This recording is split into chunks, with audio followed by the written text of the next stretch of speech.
Welcome to the Diamonds Forever 31 show. Today's September 6th, 2014. And this is Elizabeth Diamond. Welcome, everybody.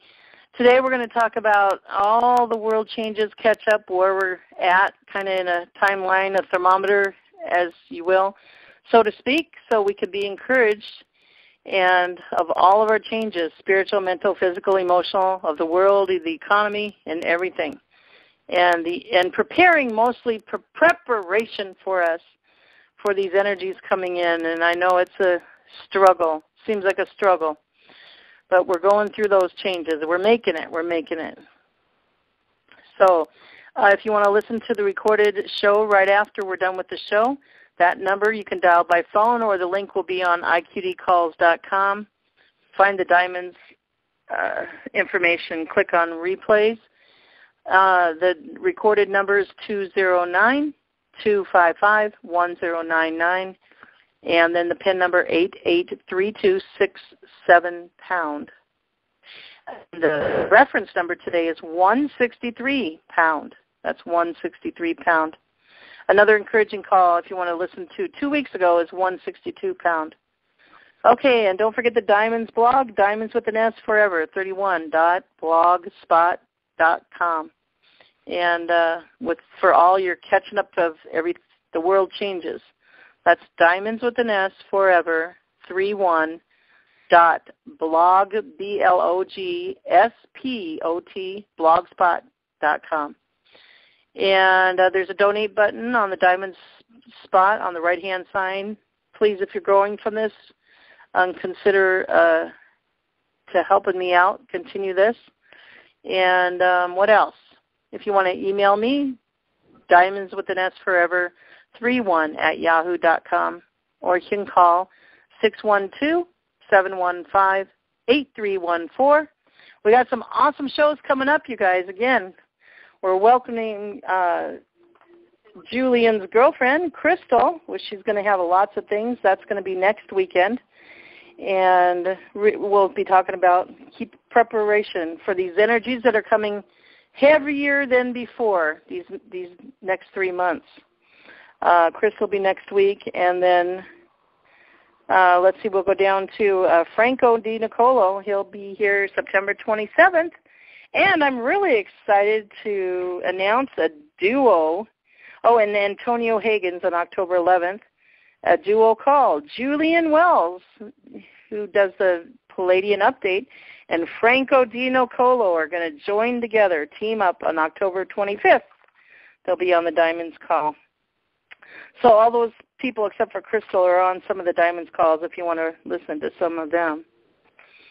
All right. I want to give some news going on in the world at the first 15 minutes of the call.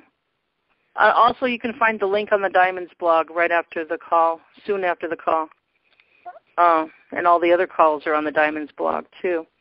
Lily, would you like to say anything? You want to give a little ditto at all? You pretty much covered it. I don't have any intel off the top of my head. I'm traveling at the moment. I don't have the computer in front of me. So. Okay, good. Well, then maybe you can fill in what I forget. I'm just going to go out of my head for now. Okay. Just a little overview of, we call them the bad guys, the ones that control the world and the propaganda machine, the mass media, and all of those. Oops, Susie, you want to mute out? Or Lily, too? Sorry. Where we're at with that? Well, it was on what was it? This week, really good news. I'll put it in a little story. Imagine a great big snake, right? We'll just say the bad guys, the controlling mechanism of this world, the IRS, the propaganda machine, corporations, the thing going on in McDonald's. Well, a great big snake. The snake's head has been cut off. They're done. They're crumbling big time. We're just waiting for that, when the snake's head is cut off, the body wiggles for a little bit. But at the same time, there's several things going on, multi-dimensional layers with us even, our DNA changing, our latent DNA turning back on, and the energies are helping us clean out deep wounds, deep wounds that we don't even know are there. This is why maybe you're seeing all kinds of things around you and even with you surface. There's just some healing going on. So we wanted to have a preparation call, and hopefully the tools within this call will help you prepare, just to go through this transition, this paradigm shift, a different way of thinking and doing things in our own lives first, and then the people around us. And the ones that are awakened now, we're getting prepared to go through it so we can help the others, just support. As we raise our vibrations inside of ourselves, we raise the vibrations of everywhere we go, and even in the rooms that we're at. So I hope that helps. You want to add anything to that, Lily? Yeah.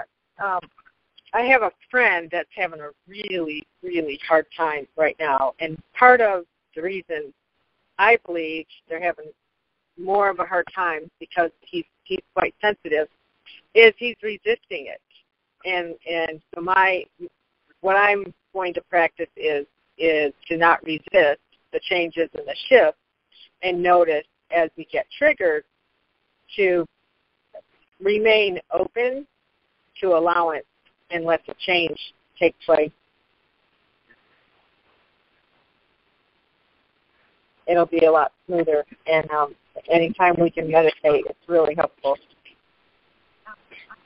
Yeah, meditate, go inside yourself, just take some deep breathing. So, if you feel like crying, if you feel heavy emotions, don't ignore them. Just let them come up, and if you have to cry, cry, It's really heavy. I'm feeling really tired. One day I'm full of energy. The next 2 days I just have to lay on my bed, after I do something for an hour. And there's other signs too. So I wanted to pray the prayer 1. I guess we'll do that, and we'll go into the news. So you guys can re-listen to this and take it. It's a very ancient, universal prayer. It's, somebody was concerned the other night about, people, friends that they had around them, and, they didn't want to invade in their free will. And she asked, what can we do? And the other person said, we can't do nothing. Well, I thought this to say, yes, we can. We can pray this prayer 1, because it is neutral. It's just asking for the highest good of all concerned to happen. Now, if the highest good of all concerned to happen is for somebody to go through something rough, but on the other end, they grew from it, then I guess so be it. But then there's protection too within the highest good for all to happen, because we are all one, but we're all unique too.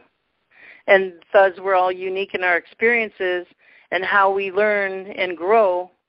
We all grow from different kinds of experiences, whether we see them as negative, bad, or good. But as Franco's taught us, nothing is bad, nothing is good. Don't judge it. It's just an experience. It's just an experience. And we go through those experiences to grow, and we've chosen to grow on this earth, 3D earth, which is changing now. And we're in 4D, actually, the energies. So let me just, first of all, we taught in the Christian realm, ask the angels to help you. I just call in all the archangels. I call in all of our guarding angels, all of us on the call and the ones that will listen. I call a spiritual cord of equity of all my ancestors, and if you guys want to too. I call anybody and everybody in this multiverse to come and help with these prayer requests. I call in our higher selves. I call in all of our multidimensional selves that have been wounded and are now coming back and and into one as we heal. I call in the divine flame of love. I call in universal consciousness. I call everything unknown and known, understood and not understood. I call in the elementals. All right, thank you all, guys, for coming. I thank you all for coming.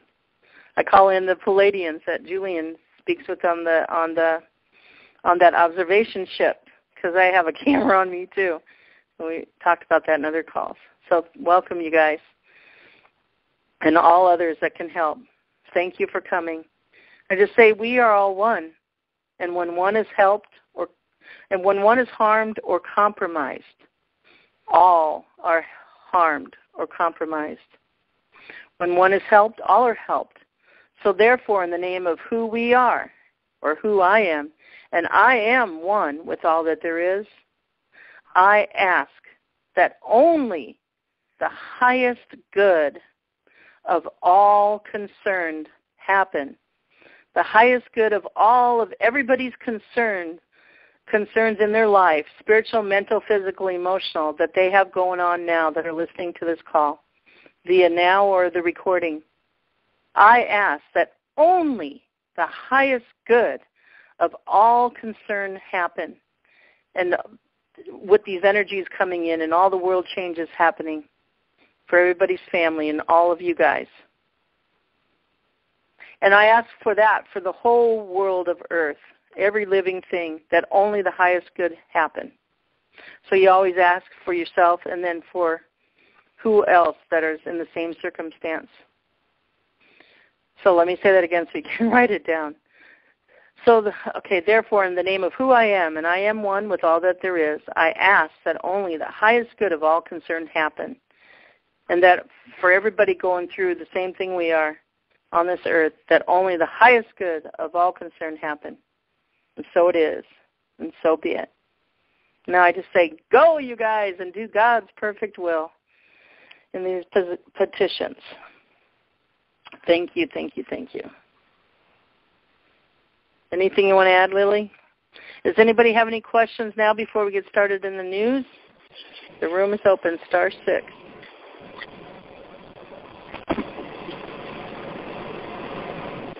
Okay, I hope you guys are hearing me. That was well said.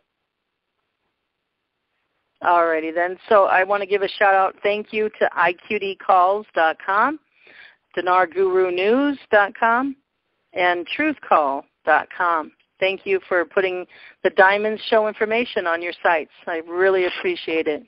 And people are awakening and expanding their consciousness from this, well, almost 3 years have been on the air. Thank you, guys. Thank you so much. So what I said earlier, the snake's head is cut off as of last week, and the body's just wiggling around. And we're at the precipice of this transition. We're heavy into the transition these next 3 months, September, October, and November, specifically starting on September 21st. And Franco will talk more about that on his call when he comes in a couple weeks. So that includes the financial reset. It's not just going to be the Iraqi dinar, but the financial reset of all the assets all around the world, so many countries. So be encouraged. This is all weaved together in one big tapestry. It's just not one thing. It's all weaving together. You can see all the things going on in the news. They're trying to start a war as best they can, but you see it all dissipates. They're trying to take fear out of us because that is energy to them. Try to stay in a neutral state and pretend like you're an observer watching a play. Don't put your emotions into it. Just know that you're awakened now, and we're going to a golden age, into a world of peace and no war, love and not hate, healing and not any diseases, hearing. There's lots of new technologies coming out. I just want to mention the ones I've hooked on. There's one called Liquid Manna. It's an oxygenated water. I'm going to get that. I learned a lot from Dr. Emoto, and then I run into that. There's the THC oil made out of the cannabis plant. Hemp heals cancer. It heals lots. And apple cider vinegar, that's been around for 10,000 years. I'm going to start drinking that. And then the energy paper from Siri James Fu, who's a friend of Dr. Franco Di Nicolo. Energy paper, you can print that out. It is on the Diamonds blog. I did that last week. You can find that. Raising your vibrations. I wore it. Go ahead. Sorry. I printed one and put it underneath the sheet on my bed, like under where my head would be, like as opposed to under my pillow. I put it under the sheet. That's good. Inside. That I helps. just did it last night, so. The first night I wore it the first day I moved, but that night I went to sleep in my new apartment. I closed my eyes and I was getting ready to go to sleep, but I kept seeing visions. I haven't seen visions for a long time. So this is just a piece of paper with numbers on it that you'll hear the 40-minute audio on the blog. It's very awesome. So it's called Increasing Your Vibrations. It's the energy paper. If you can't find it, let me know. There's a search bar on the blog, too. You could probably just type in energy paper. That's a free tool. That's awesome. And that vinegar is really cheap, and the liquid manna, not too bad. I haven't looked at that yet. So we need these right now to help us. All right. Where do I start? Let's just start with a little bit of news really quick. Mexico's judge turns Monsanto's dream into a nightmare. Now, the ones who don't know, Monsanto is a corporation, makes a lot of our food. We don't have good stuff in our food. It's a corporation. It says, here's an article that with huge info. Also, when planting your garden, please do a search on the Internet for heirloom seeds. These will be seeds free of GMO and safe, and you can harvest the seeds from that crop and plant them next season. You cannot do that with GMO seeds. Don't buy your seeds at Walmart or any local seed outlet. More than likely, they are GMO. Bad. Here's to your health. And by the way, another thing to help in preparation too, go and get some chore boys that are made out of copper. I found them at Target and Walmart for $1, like 3 of them. They're the scrubbies that scrub your pans. You can put them on your smart meters outside your house. You unravel them like a stocking cap, or you can put them over your, your internet box, your router box on your internet, on your computer, your cable. Copper, it has to be made out of copper. That changes those confusion energies coming out of that and unconfuses those energies and makes them good energies for us.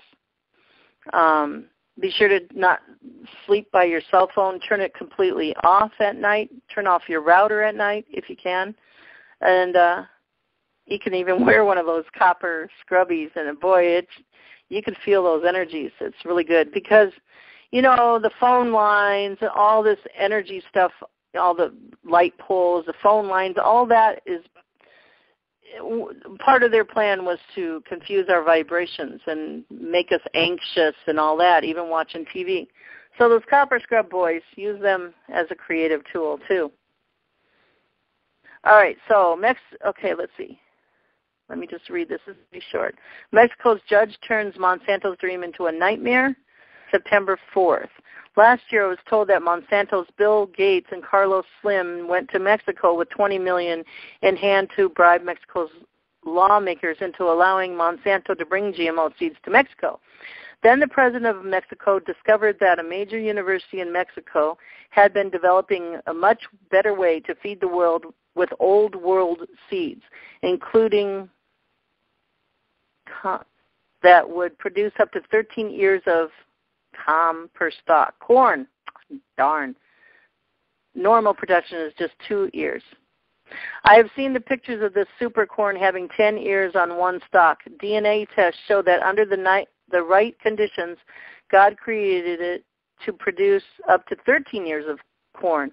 They are using frequency technology, like I was just talking about, to energize the water and seeds so that it will outproduce anything on Earth today. The university plans to make Mexico the breadbasket of the world, that is, unless the GMOs spoil the environment and the big seed companies succeed in their plan to take control of the world's food supply. Now, that sentence I wrote, they are using frequency technology to energize. And that's for good. But the bad guys, this controlling mechanism world right now, is using frequency technology to energize us in a confusion state. We are made of energy. We are energy, you guys. So now it's being reversed. By the way, 44 of the top experts on corn seeds are in Mexico and are grads from this university. None of them went to GMO seed corn in their country, or none of them want it. It was reported to me by a faculty member of the same major university that after the distribution of the bribe money, the Mexican president could not stop the lawmakers from passing the law to allow GMOs, but he instructed his good friend, the judge, to block the law on constitutional grounds. Monsanto now has to conduct years of tests to prove that its GMOs are safe to the environment. It is doubtful that they will be able to prove this. That is the story as I heard it from my faculty friend from the agriculture department of the university. It appears that the following news article is about this situation, and then there's a link. I'm going to put this on the blog.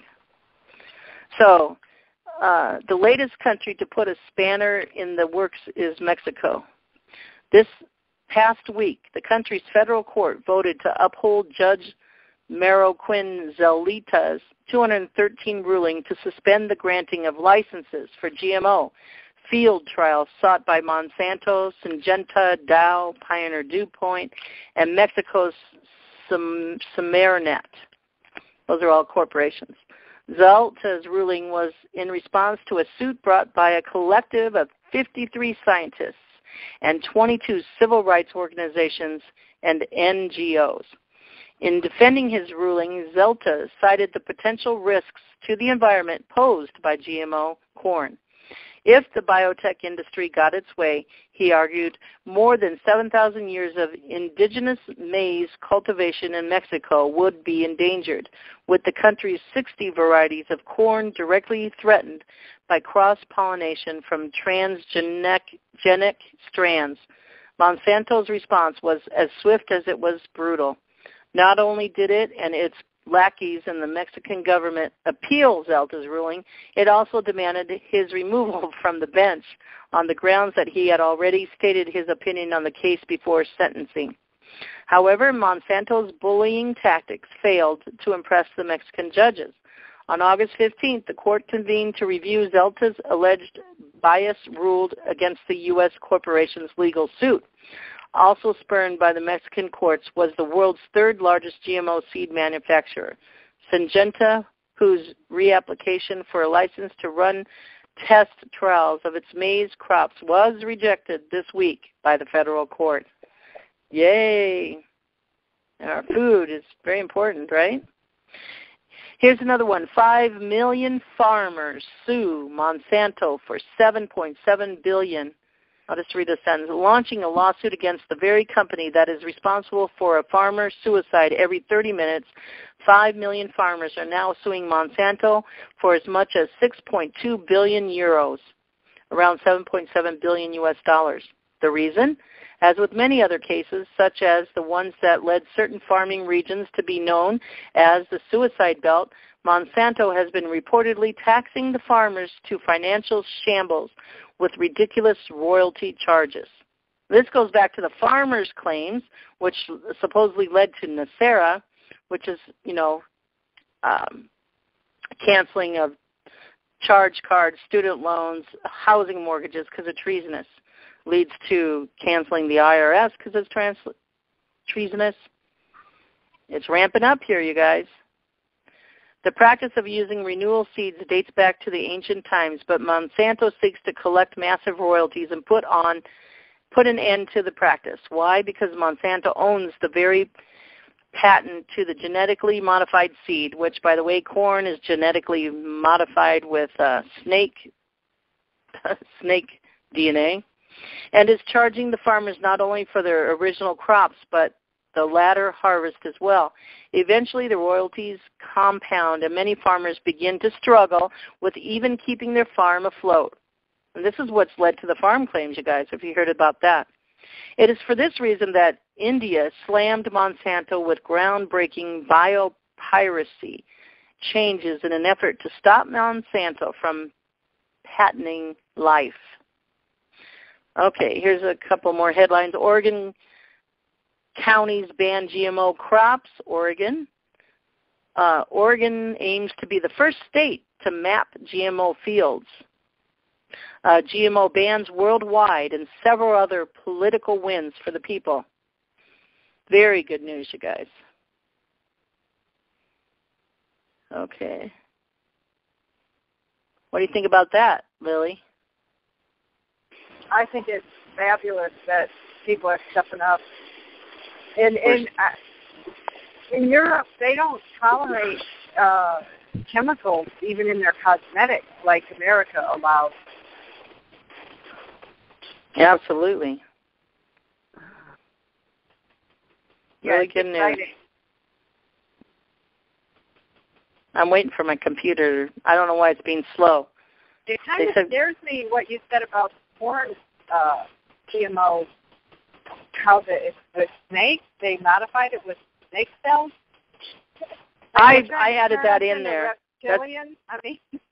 Yeah, I added that in there. You didn't know that? Yeah, they've genetically modified corn with snake and other animal I mean, I knew DNA. It was GMO, but I didn't know with what. And have you, I don't know if it might be too gross to bring on here. Yeah, you know, you guys see on the news, McDonald's is up in hot fire, and I heard Burger King, I thought, is not going to be in the USA anymore. They're going to Canada. That's kind of weird, but there's a video out there about McDonald's and how they make their food. It's gross, you guys. I don't know if you want to hear that. Even if it's at McDonald's, it's at a lot of corporation foods. Oh, they put fetuses in mayonnaise, and where are all these children, missing children going, huh? There's a hint. That's as far as I want to go. Yeah, but the truth is tough sometimes, you guys. Yeah. Okay. Here's one. Ron Paul and Jesse Ventura had a show. Did you know that? Just recently. I wanted just to read a little short thing on 9/11. If you don't know, 9/11 is an inside job, you guys. It wasn't what terrorists, like they made us to believe. Oh. Okay. Sorry, guys. My internet's slowing down. I can bring in some intel. I just read an article about Obama was returning. Oh, gosh, I just forgot where he was returning from. Some conference, and he stopped at Stonehenge. Oh, really? Yeah. London, somewhere. He was at some big meeting and stopped at Stonehenge and said that he wanted to get it off his bucket list. And Stonehenge is those big rocks in the circles, and the bad guys have been using those energies too for a long time. And I know exactly what Stonehenge is. It's the major hub for controlling the finances all around the world in the bad way. That's been turning around those energies. There's been people going there, men of God, President Obama, and yeah, I don't know if he did it, doing some spiritual prayers and turning that around. And so these big rocks all around the world, those are energies for high energies where we can go and just relax and gain good energies once they're taken back, for the good, so to speak.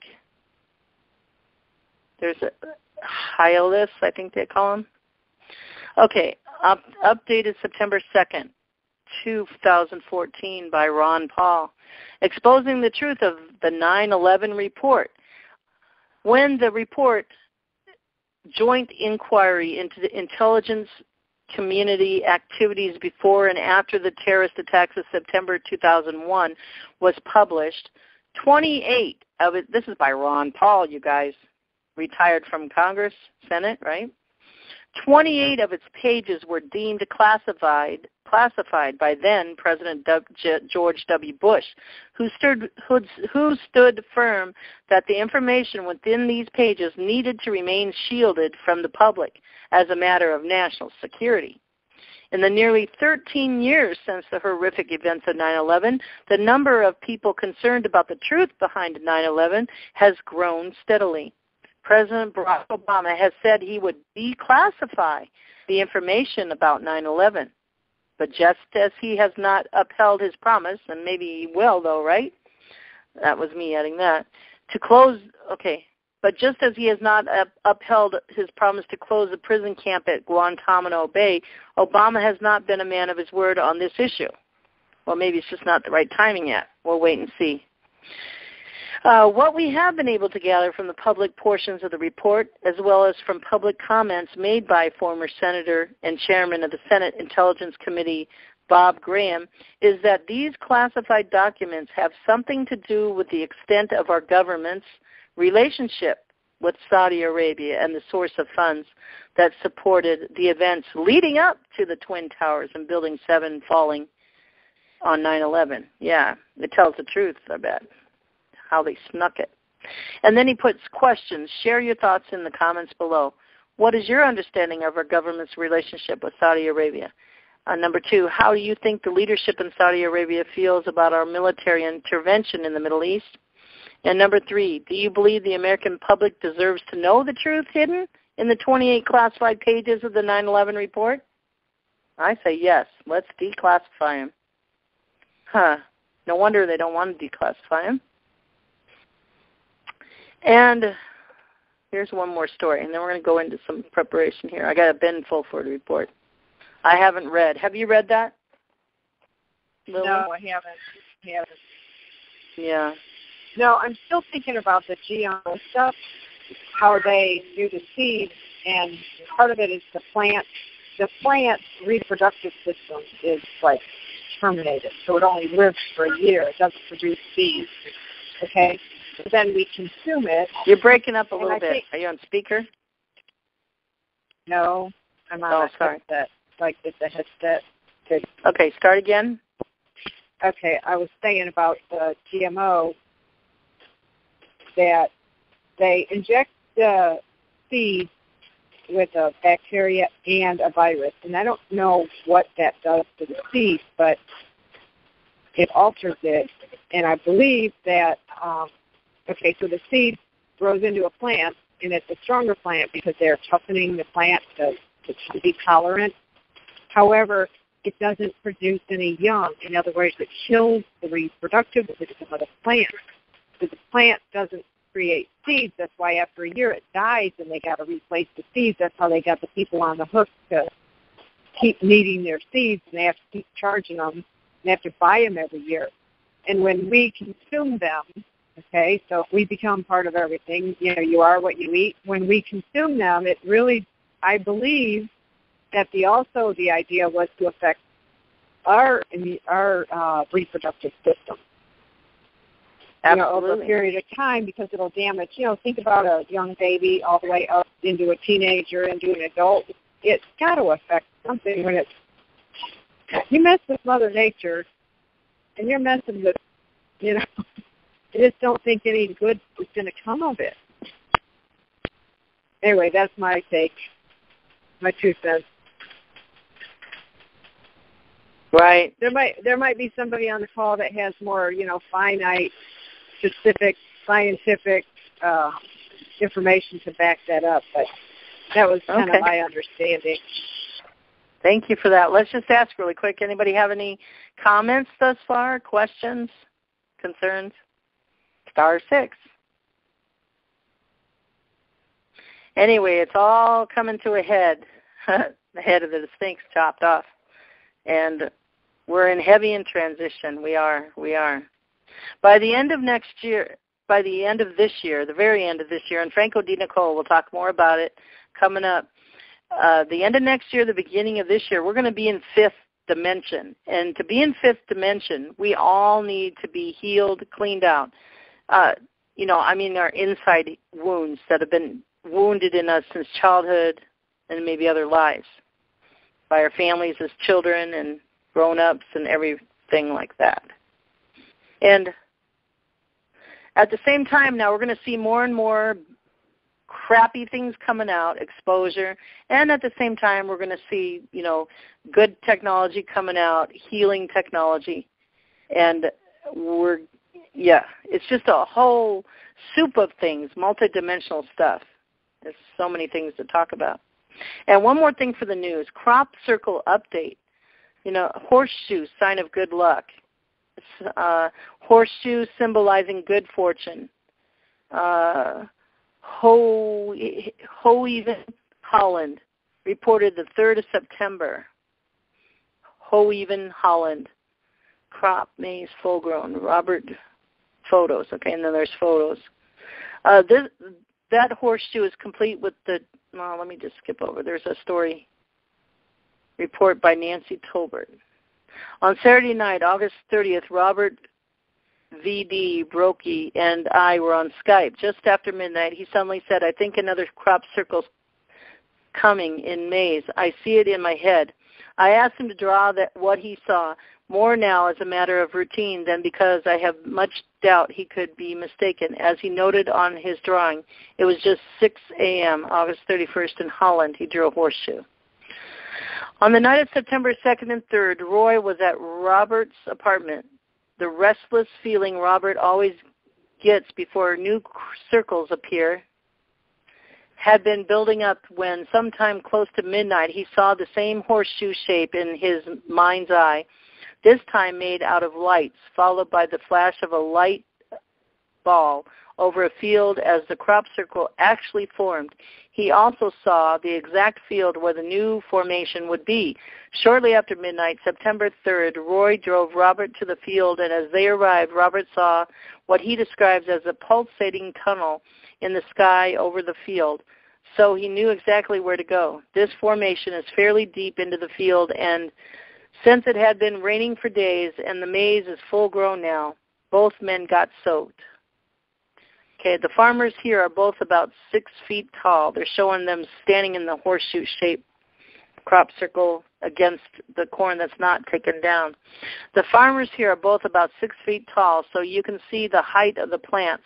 They're like a half size more than they are taller. Also notice well-developed cobs everywhere and stalks along the edge flattened with their root balls pulled out of the soil. This farmer did allow visitors to a maize formation in his fields in 2013, so he may decide to allow visitors again. Watch Robert's website for details. Robert said that as they got closer, he could feel the energy pulling him in the right direction, and that in this case it felt very gentle and sweet like a temple. Because of the rain the last few days, the ground was damp, and with their touch they could see no mud on the flattened corn or any footprints other than their own in the soft soil as they reached the ark. They could also see that many of the thick stalks were absolutely bent over at the base just above the root ball, and that other plants were snapped or split slightly at or just above the root balls, and in many cases the brace roots had been pulled with the stalk intact right out of the soil. So anyway, I'll put that on the blog so you can see that. That was just September 3rd, days ago. Okay, let me read Benjamin Fulford. And he's a man in Japan. He's a Canadian. He used to work for Forbes magazine, and he wants to be a true reporter. He's an intel guy that people bring him intel. Are the world changes going into the golden age? If you don't know that, we'll read that, and then we're going to go into some preparations for our own selves for these days. Ben Fulford, September 2nd, 2014. China asked to stop financing U.S.-based Nazionists organized crime syndicate, the bad guys. And then there's a last paragraph. First I'll read. All of this unsuccessful Fed activity and cabal warmongering is a clear sign they are losing the battle for the planet Earth. The Internet has evolved to the point that their false flags incidents are uncovered almost immediately. It took decades for false flag events like the Tonkin Gulf incident to be uncovered. It took a few years for most of the world to figure out that 9/11 was a false flag. Now, however, false flag stories like the Malaysian Airlines shoot-down are exposed within hours or minutes. That's very encouraging. They're crumbling, you guys. We're going to see it right before our eyes. We're going to experience it. And aren't you humbled that you're in this earth at a time like this where there's a major transition? Never been like this before. And I'm humbled that I was chosen to be on this earth at this time. Whew, even though it's hard, hold on. We're going to make it through. Okay. Last week, the White Dragon Society asked the Communist government of China to stop financing the Nazi-ness crime syndicate that has illegally taken over the Republic of the United States of America. The request was sent via a senior Japan-based Chinese agent. It was explained that rolling over the rogue U.S. corporate government debts after its September 30th fiscal year end would finance a regime that plans to invade and partition China. It would also keep propping up a group of gangsters that is financing terror and mass murder around the world. So September 30th is a date to watch too. To not pay their debts on September 30th. And then anyway, they couldn't run their propaganda world. Even less, more crumbling, right? Okay. It would also keep propping up a group of gangsters that is financing terror and mass murder around the world. The Chinese were also prolonging the suffering of the American people by keeping them addicted to snowballing foreign debt, he was told. The White Dragon Society agent said that if the Chinese government failed to act on this advice, it would show they actually worked for the Nazi-ness. If that turns out to be the case, then China, 500 million wandering people, would have to be mobilized to force the Chinese government to act. The agent replied. A detailed method for doing this was outlined. Meanwhile, NATO has set up a 12-mile-long steel fence to guard 150 VIPs representing 67 countries.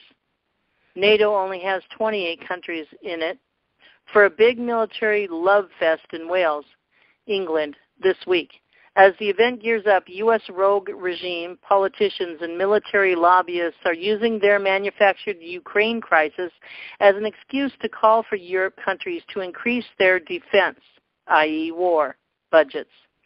In other words, they are acting exactly according to the Bush Sr. script as revealed by M15, calling for a fake new Cold War as an excuse for militarized Europe. The U.S., Russia, and Japan in preparation for a war against China. Also repeated warnings of a new ISIS terror event in the U.S. and or the U.K. are being trumpeted in the Nazi-ness propaganda media. That means they want to try to do more stuff. This indicates the defense contractors congregating around the NATO meeting are planning to stage some sort of big false flag event in order to get public support for more military spending, M15 sources say. There are also growing indications an attempt will be made to take out the U.S. power grid or parts of this power grid. This would be aimed at shutting down the U.S. financial and Google NSA computer networks, both M15 and Gnostic Illuminati sources say. And I say ain't going to happen. We got too much help in high places. Okay, guys? CIA sources in Europe, meanwhile, are saying a lot of people are going to be dead in the U.S. as part of a big push to destroy the network of criminals responsible for 9/11, the destruction of Iraq, the spread of bioweapons, and other genocide crimes.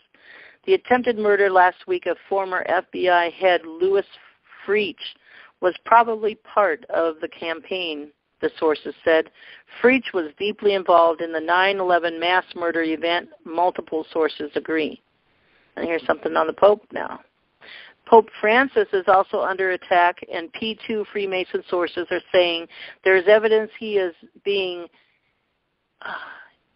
hit with a slow-acting poison. Oh, Captain talked about that. That causes neurological damage. The Pope is being attacked because he is revoking special immunity from prosecution for war criminals like Tony Blair and George Bush, the sources say. Oh, so the bad guys are trying to poison the Pope, which some people say he's a bad Pope, like all the others.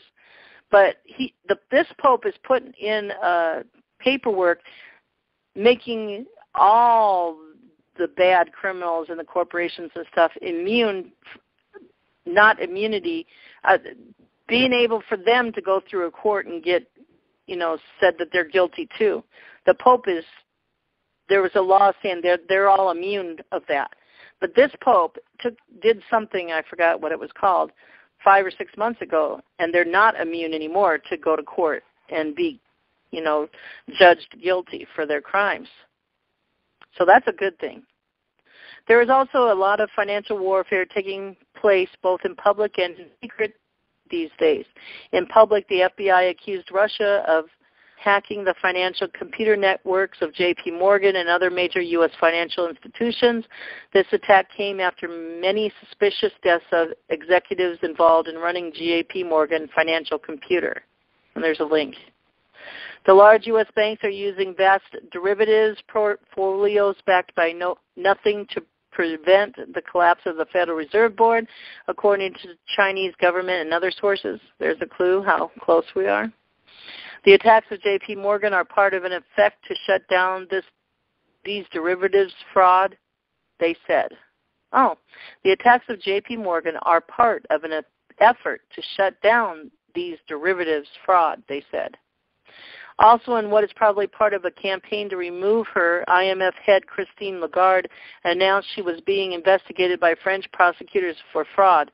The IMF under Lagarde, of course, remains unfunded and unreformed, mainly because the U.S. corporate government refuses to give up its control of it. Assigned, the owners of the Federal Reserve Board are running scared is an article in their flagship publication, Foreign Affairs, that is calling for feds to print and directly hand cash over to average Americans. Assigned, the owners of the Federal Reserve Board are running scared. Okay. What this really means is that they are hoping that if they just print out and hand over cash, they will be able to avoid have their private money working machine confiscated.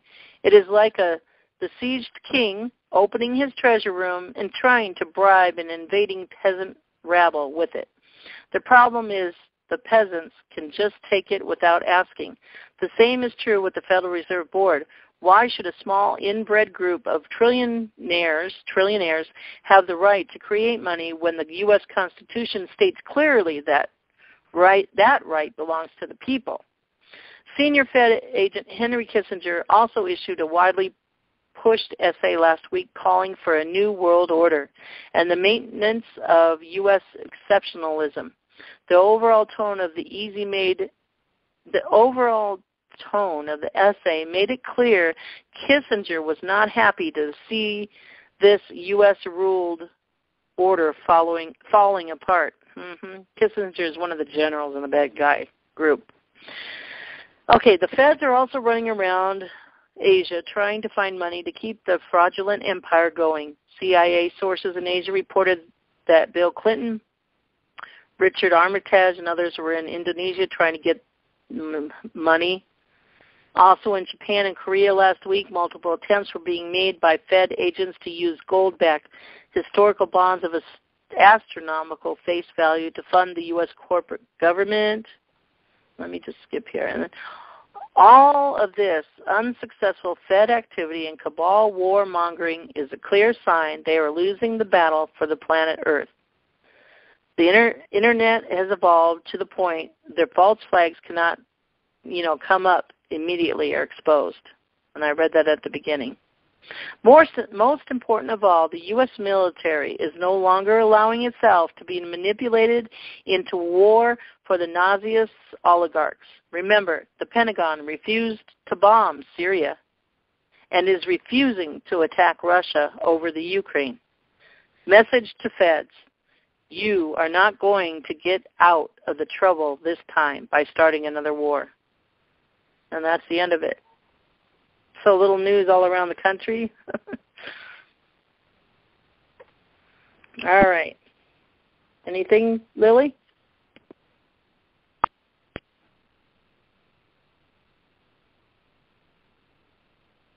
I had you on mute. I'm sorry. And then it's your. No, that was really good. Okay, I think that was a good synopsis of the world news, world economy news going on. And now let me just see if there's anybody who wants to make any comments, and we'll go to our next session of the show, the good part. Anybody? I think, let me just check to make sure the room's open.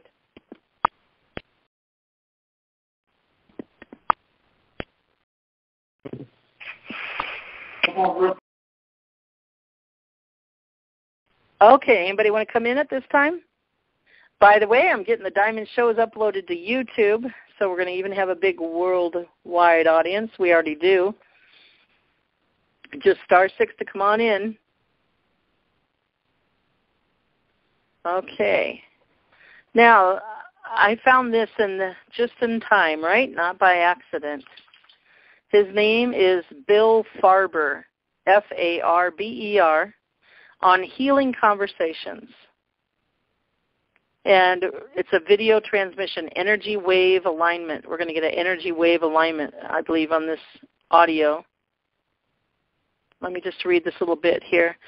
What would your life be like if every aspect of it was in perfect balance and alignment? Well, that's where we're going, you guys.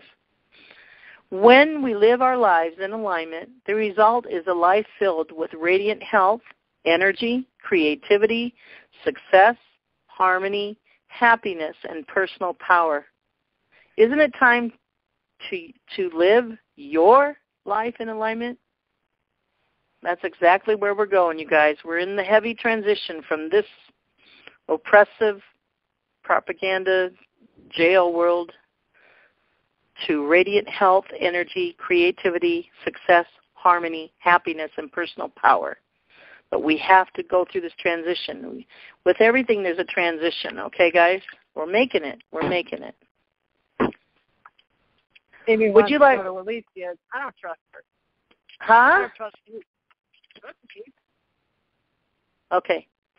Would you like to experience more inner peace, serenity, and equanimity that can be sustained effortlessly, even during times of intense activity? And that's what we're into. Or while immersed in a stressful environment? Question mark. Would you like to activate and amplify your own natural and innate self-rejuvenating abilities? Question mark. Would you like to experience an immediate and lasting transformation? Question mark. One that doesn't involve philosophy, dogma, ritual, or any belief whatsoever. Energy alignment can be achieved in all areas of your life. Commonly reported energy wave alignment benefits: increases energy, balancing energy flow, increases immune support, increases sense of well-being, provides deep relaxation and contentment, rapid recovery from surgery and other medical treatments. Watch today and experience the energy alignment through the video. Okay. And so that's what he's going to talk about, and he's going to give us clues of tools we can use from this day forward. And I believe there's an energy alignment in this. This is Bill Farber. This just came out this week, doing an interview with a young lady. And he'll tell us, he's an everyday guy, and you will relate to him. And I'd like to hear your comments if you learned anything out of it after we hear that. Anybody want to come in real quick? This is 52 minutes long.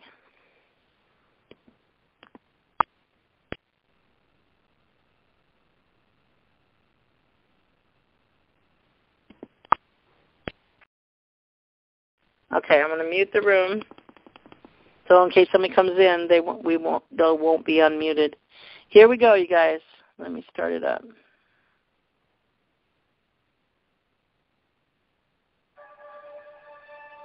Healing Conversations with Lauren Gailey and Bill Farber. Hello, my friends. Welcome to another Healing Conversation brought to you by AcousticHealth.com.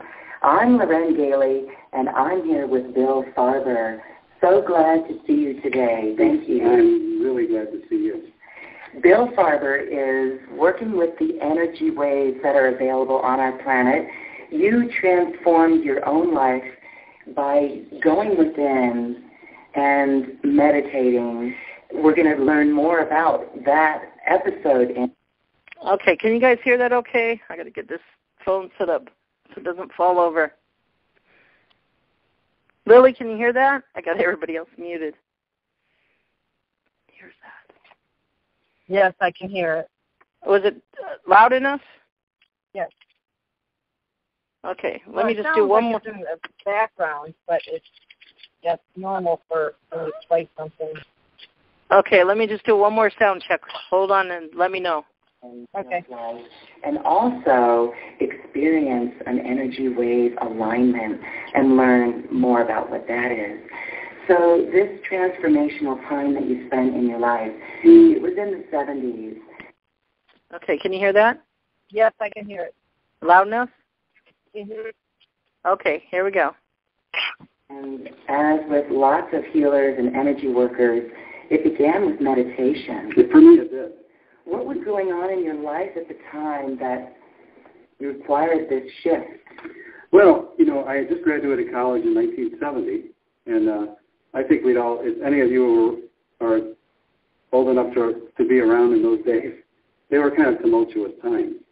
We had, the hippie movement and the Vietnam War and the protests, and there was a lot of distractions, to say the least, especially in university campuses. So my experience in college was, academically it was not that great. Just put it that way. Mm-hmm. And so when I applied to law school and actually was accepted to law school, I thought, wow, what am I going to do now? I mean, this is going to be awfully tough for me. And just before I started with law school, I was introduced to meditation. It was TM in my case. And I began that practice just before I started law school. And at the time I was working, I had a full-time job during the day and law school at night, so it was a lot of activity. And a lot of pressure. A lot of pressure. So, but with the experience of meditation, it was almost an instant shift that I experienced. And it was a very profound, deep silence that I experienced spontaneously. And when I came out of that silence, I was so clear and so settled and grounded within myself. I'd never experienced anything like it before. So I thought, well, if I keep doing this regularly, like they say, twice a day, maybe I can pull this law school thing off. I mean, I don't know what I'm capable of. And as it turned out, I was capable of it. And I was an honor student in law school, even though it was full-time work and night. And it was really, I credited almost everything to the meditation because that was a major, tremendous difference in my life. It was a before and after story, really. Dramatic. What was it? Just being surprised that you could turn off the mind? And it was being surprised, number one, how easy it was to experience that quietness. And also, the equal surprise as to what it unlocked in my own potential. Because I considered myself a below average student from my experiences before this. And now because of the expanded awareness and the clarity, I was able to be, for lack of a better word, much smarter. I was able to grasp materials. I was able to take tests in a state of equanimity, much greater than most of my classmates were experiencing. They were like panicked and freaked out. And I would sit there and they would pass out the test booklets. I would take my book, turn it upside down, and just close my eyes for 5 minutes and meditate and go into that quiet place. Flip they were already writing feverishly, and I was just sitting there with my eyes closed. Then I would flip the book over and start taking the test. And it didn't happen every time, but the first time it happened to me was remarkable. And it's not like I didn't study. I studied really hard. But I started reading the question, and I just watched my hand go. In those days, there was no computers and stuff. You had to write everything wrong. I'm all of this long essays. Yeah, I had it too. So anyway, I just watched my hand zip across the page, and I could feel all these coherent thoughts coming out. And when I finished the test, I said, I don't even need to see the grade on this one. It was an AA+++ because I didn't feel like I even answered. I felt something answered those questions. Wow. Through me. And it wasn't that I didn't study and had that information in there, but the coherent flow of that information. I never experienced anything like that before. I read about it. Mm-hmm.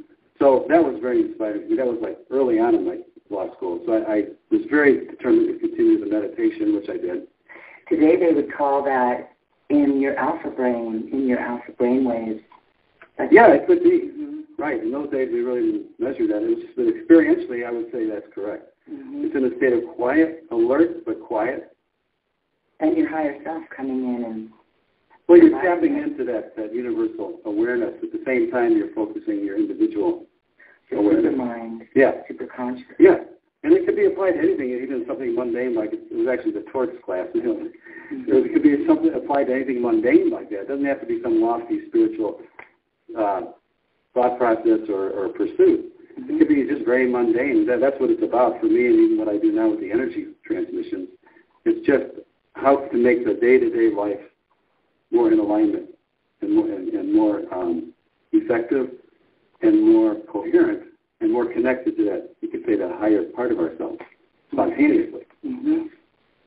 And so you went through this time with the meditation, and it helped you, and yes. You graduated with honors, cum laude, right. And then you came across Qigong. Yes, that was so around 1989, I really wasn't aware of this whole idea of energy work, energy healing, and I met this Chinese Qigong master who was an acupuncturist near Chicago.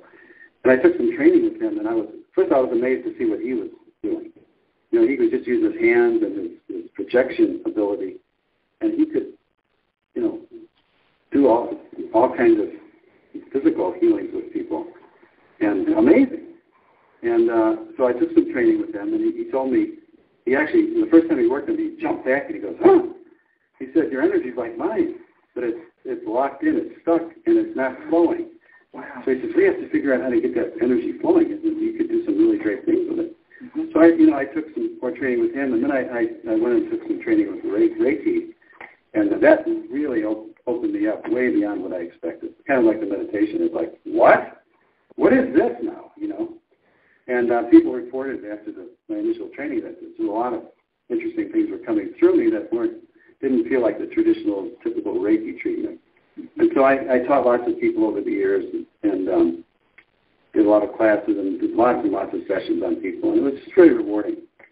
But later on, it kind of developed into my own system, which I call energy wave alignments, which is kind of an interesting story.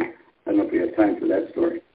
We always have time. We're going to get to the attunement. Well, we want to do the actual transmission for the people so they can get a sense of what it is other than just talking about it. So before other just talking about it, let's ask, what is going on? You're able to consciously connect with these energy waves and bring them in? Yes. Basically, I'll tell you a little bit how it happened. Okay.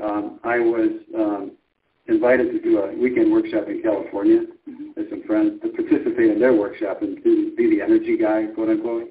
And I thought, this sounds great, but they wanted me to make some group presentations. And I thought, I want to do something unique and different for the group. And I don't know what that is. And I really wanted to have something unique of my own to do.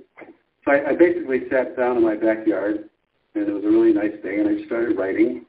And these instructions came to me from who knows where. And they said, do this, and this. And I thought, wow, this looks good. It sounds good. And so I called one of my students to come by, and she came by, and I ran her through these, what I call the energy waves. And she experienced everything just the way I was told, what these things were and how they feel and what they do. Mm-hmm. So I thought, that's enough for me. She's a highly intuitive person and all that. So I just took this on the road with the workshop, and I did it with the group and individuals, and they loved it. So since that time, which is about 4 years, I've been doing the energy wave transmissions and doing my own style of energy work instead of the Reiki, although those things are very compatible. They kind of all flow together. And you can do it to a group and you can do it to people watching the video? Yes. The thing that was wonderful about what I received on these waves, and the thing that's unique, is that they work really well with groups of people. So it could be a group of 50 or 5,000, whatever. And the waves will transmit it to whoever's there.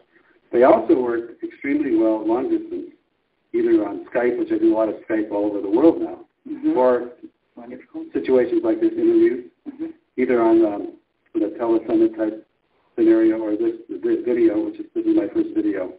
So, hey everybody. So, and as far as the transmission goes, my first video, I've done interviews. All right. Yeah, but this is really exciting for me, and I'm really grateful for the chance to do this. So these energy waves that are coming in, they're cosmic waves. They're coming from the great central sun. You know, they might. The thing that's interesting about the waves is that I explain what they are and where they come from almost not at all. Yeah. Because we don't need to know that. Right, and I'm not sure I know. I know they come from an extremely pure source, extremely pure. I know that for a fact because I can feel it, and that people always report it back. They said whatever that was, it was so extremely pure. It's not mixed with anything of mine. It's not my energy. You know, I'm just purely almost a witness to it. But I can feel it where it moves in people, you know, remotely or individually. But with a group, of course, that might be a little overwhelming to feel every person. But the energy is interesting because it has a knowingness. So it could be whoever's going to be receiving the waves, and the recording works just as well as live because it's embedded in the recording. So if someone watches this 10 years from now, the waves will be the same as they will be now, today. Okay. They might actually be stronger because they have to adjust to the environment and the evolution of everything that's going on. And what are these waves doing? They're connecting us, like you said, more with that inner self. Yes. So what happens is, basically I'll describe them briefly. The way I was instructed to utilize these waves is they come in sequence, and they're slightly different qualities, but they all emanate from that source level. So the first wave that we send, we're going to do today, is called the clearing energy wave, and that has a spontaneous ability to open up and clear out blocks or impediments to the flow of energy through not just through the body, but it works physical, mental, emotional, and all the multidimensionally at once. And it can read what each person needs, so it will deliver whatever that happens to be at the moment. So even though it's going to a group, it's very individualized at the same time. Okay. Then the next wave after that is called the awareness wave, which this weekend I started also calling it the being energy, this beingness. And that promotes just a sense of expansion and clarity of consciousness. And then after that, the next wave is the rejuvenation energy. And what that does is it amps up and really kicks in our own spontaneous healing capacities, the rejuvenation, regeneration that our bodies can do. So I'm not actually healing people. What I'm doing is I'm opening up, I'm letting go of all the blocks so that this ability to recuperate and recover is much greater than most of us think, because it's inhibited by stuck feelings and by environmental issues and traumas. Once we clear those out in the first two waves, then sometimes miraculous things happen with people. That just their bodies they come back into balance fast, remarkably fast. So I don't claim to be doing anything to people, but I'm just allowing what they already are to really kick into the highest and best potentiality. And then, so those are the three ways. Now, after about a year of doing this, something else happened. I was working on someone, and I had the kind of an inspiration, like, what would happen if I weave these three waves together and they merged and became something else? So I tried it with them. And what happened was really surprised me. These waves actually merged and you could say synthesized together, and they created a super high frequency wave, which I call the unified wave, because it's a combination of the first three. Then, as the more I would do this, I realized that the word unified really applies more than I thought, because it's not just the unification of the three waves, it creates a unification within all the different aspects of being, whether it's physical, mental, spiritual, all together. And that emanates out, so one starts to feel a unity with what you see and what you experience out, quote-unquote, outside of yourself, if there's any such thing as outside of yourself, which I doubt. But for purposes of conversation, some things seem to be outside of you and some things seem to be inside. So the unified wave will produce this unity experience where the separation starts to fade. So those are there's 4 waves. And so I can transmit those really easily through any kind of medium. I had a very close relationship with a saint, an Indian saint, and he essentially blessed what I'm doing. And I've been sharing that with people, recently, because I feel such a strong influence of what he told me. When he told me basically that he was going to give me everything, all of his abilities, for lack of a better word. Very cool. And he's in India? He was. He was? Is he still here on the planet? No. When he told me that, I was looking in person. I spent a lot of time with him. He used to come to Chicago every year. Sai Baba? No, it's not anyone's ever heard of. He was from a small town in India. How old was he? He was in his late 70s when at that time. And we were very close. And he was very approachable. He came to visit his people in his tradition, and he was like the godfather. His guru was real famous. His name was Ranga Vidut. He himself was his chief disciple. But he would come here and he would just visit, and he would come every year and spend a couple months. He would go to Canada, Chicago, and New Jersey. That's where most of the people from his tradition live. And I was just invited to meet him at someone's house. It wasn't like he had a big program, and he didn't teach techniques or charge. He wouldn't accept money or gifts. But he would just be with people, and he would just an enormous power, but very understated. And he told me that he said not only did he support what I was doing, but he said when you do that work, I will give you everything. That's exactly what he said. All my abilities, all my capacities. And I noticed that, I always felt that he was helping me with it. But the big shift happened when he left the body. And then there was an exponential increase in the power and the impact of the energy. And I could feel it. I was doing a group session with some people, and I could say something had shifted, something changed, and everybody goes, wow, what was that? The next day I found out he had passed that morning back in India. So I realized what he meant was he was really giving me an inheritance. I want to comment there. It's quite fascinating because these are common stories with the great rishis and the sages from India. There are occurrences of aspects of that soul or guru going into the body of a disciple. Yes. So it feels, and I almost sense that that's your experience. Whether or not there's a soul aspect coming in to your physicality, it could be that or just an energetic assistance. It feels more like that to me. Energetic assistance. I don't feel like he's imposing anything on me, but it's just like it's such a palpable thing that it isn't me that's doing this, and that it's something that's it's completely unimpeachable and impeccable source of energy. So I have total confidence in the fact that this only can help and uplift people. There's no other side to it. It's pure. The reason I asked how old he was is because oftentimes these sages are a lot older than people think. Yeah. They've been around for a lot longer. Yeah, he was still in his 80s when he passed. Okay. In a lot of ways, he wanted to be a very ordinary person. He didn't want to be, revered as some kind of special thing. And he used to tell me, I'm nothing. I'm nothing. I'm nothing. Is that wonderful? And when he passed, just a quick anecdote, because I know people like these kind of stories. When he passed, we didn't know he passed until maybe a day or two afterwards. But what happened was he told them, don't tell anyone until I've already been cremated. You know why? He didn't want crowds of people coming and trampling his neighbor's crops.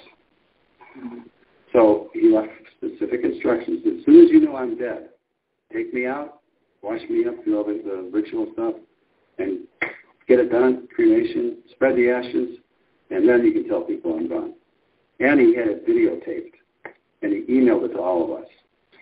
What happened in that video? They showed him sitting in bed. He's already dead. They showed the people come up, put him on prepare him, prepare his body for the cremation, saying the prayers, and they paraded him down to the river. They lit the thing up, and you could watch the whole thing. And he wanted everybody to know, this is it. I am gone. I'm out of here. I'm always with you, but don't cry. Don't miss me.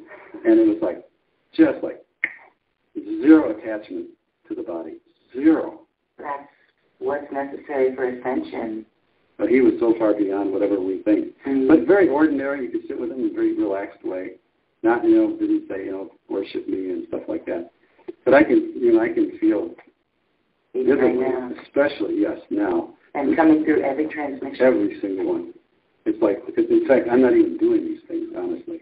I know a lot of people say that, but for me, it's really the truth. It's just, I have to do my part, Well, thank you for this, and thank you for the activation, the energy wave alignment. Yes, we're going to start that now. So since people are watching this on video, I don't have to say, if you're in your car, pull over. I assume they're not watching while they're driving. So basically, these energy waves are very simple. It's a simple process. And what I'll do is I'll run through each wave for a couple minutes. What I always do before I start the waves is I ask if you could sit comfortably, like I'm sitting with my feet flat on the floor. If you guys like to sit in full lotus and stuff like that, that's cool. But it's generally considered for energy work, better for the flow of energy for the feet on the floor and connected with the earth. And then what I'd like to ask you to do is follow me along with this brief connectivity exercise. What we'll do is we'll become aware of a center of energy that's located in the earth, just below the surface of the earth. It could be a few inches below the surface, or it could be deeper if it feels deeper. So just plug into that energy center as though you plug in a computer. And then there's an on-off switch. Just switch it on.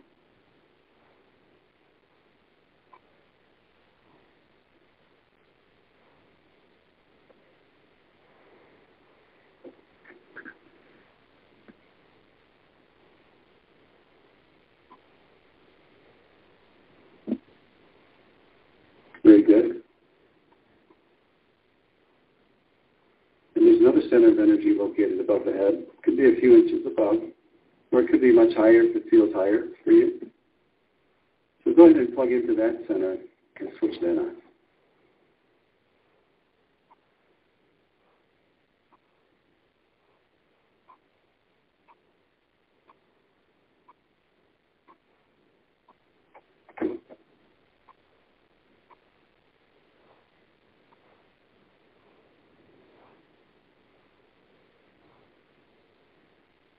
Very good. Now what we're going to do is we're going to begin the energy wave transmission. And as we said briefly before, the first wave is the clearing energy wave. Now, during the transmission of the waves, I want to point out to you that there's nothing that you need to do from your side. We are telling you what these waves are, just for informational purposes, but it doesn't mean you have to sit there and try and clear yourself or try and do some techniques that you learned or watch your breath or anything like that. This is kind of a vacation from any kind of doing, any kind of sense of doership whatsoever. And that's true with all these waves. When I give you what the name of the wave is and what it's for, I'm not implying that you need to help or assist. These waves do not need anyone's help, believe me. So just a simple receptivity, even with a nice dose of skepticism, is perfectly fine. So we're going to get started now with the clearing energy, and we're going to let that run for a couple minutes. If you don't mind, I'll just peek at my watch to make sure we stay within the time. Okay.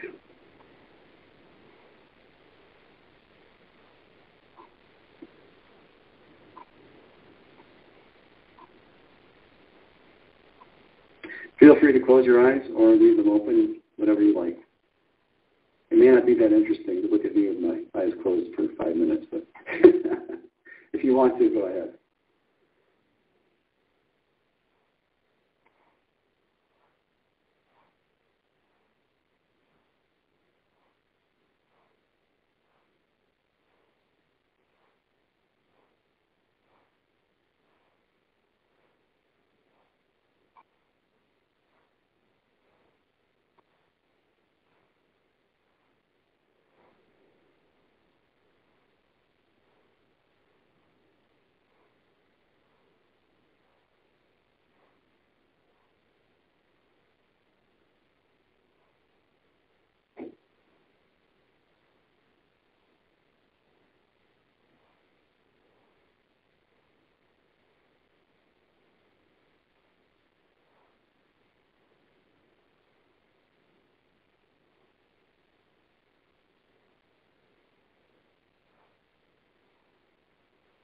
Okay, we'll let that roll for another minute or so.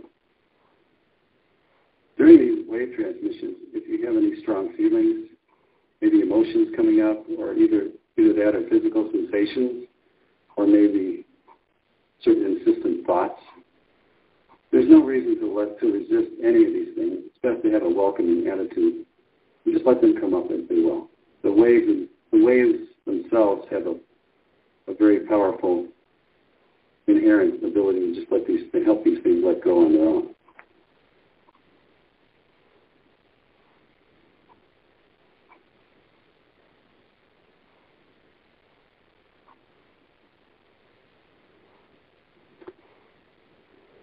Okay, we'll let that go for another minute or so.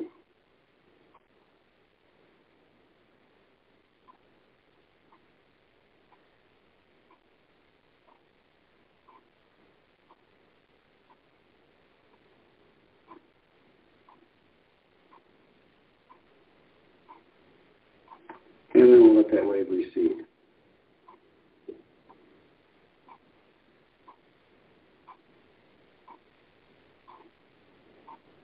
Okay, now what we're going to do is we're going to initiate the awareness wave, or the being energy. No need to worry about what it means or what it's going to do. We could just allow it to come through and see what happens. I'm going to begin that wave now. We'll let that roll for a couple minutes.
During this awareness wave, there's no reason to try and quiet your mind down or resist any thoughts that might come up.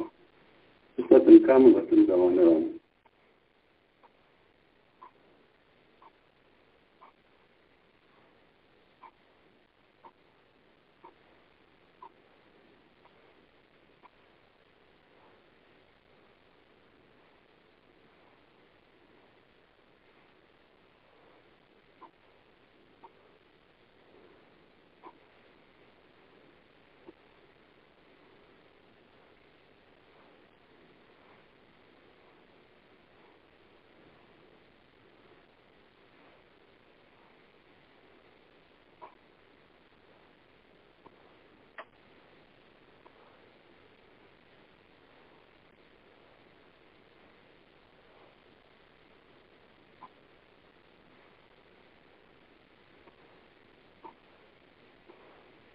We'll let that run for another minute or so.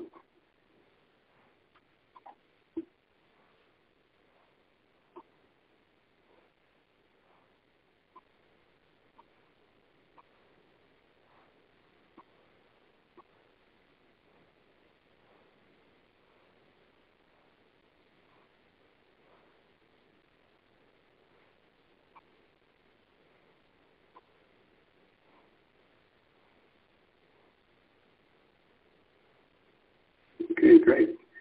So now what we're going to do is we're going to initiate the rejuvenation energy wave. And we're going to let that roll for a couple minutes, okay? How are you doing? Very good. Two totally different ways. That's our beautiful host I'm talking to, hostess.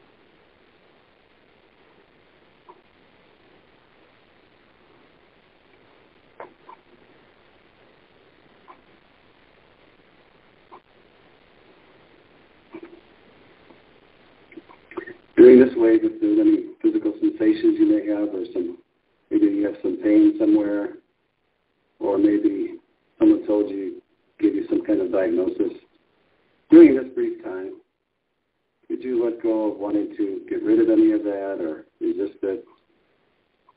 And just let it be what it is, just for now. And let that energy wave just do its work.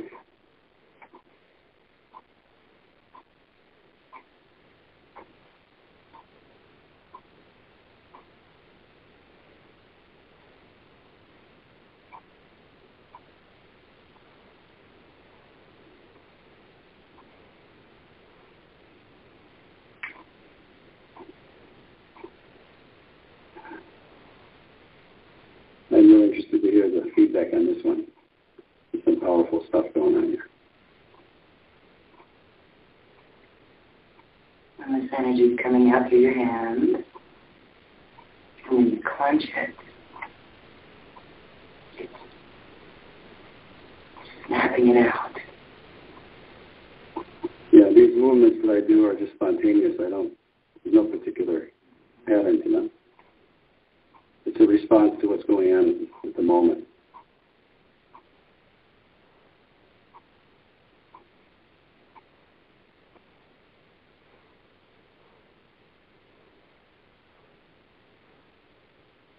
I feel right now that anyone who's watching this, their immune system is incredibly going to be hugely amplified, kick-started.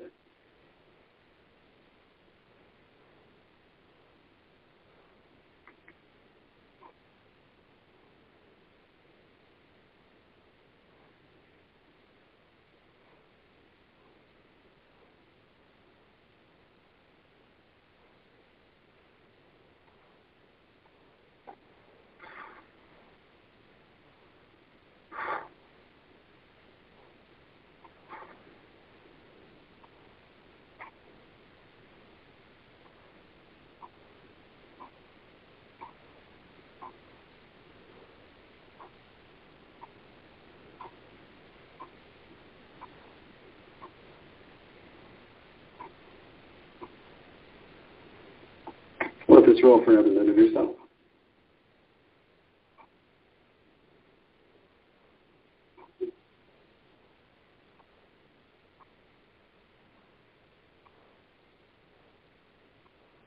Very good. And then we're going to do now, just really briefly, is I want to have you all experience the unified wave, which we spoke about briefly before.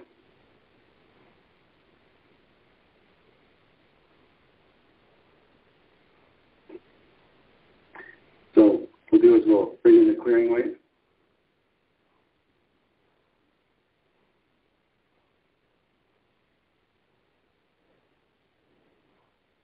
And we're going to weave in the awareness being wave.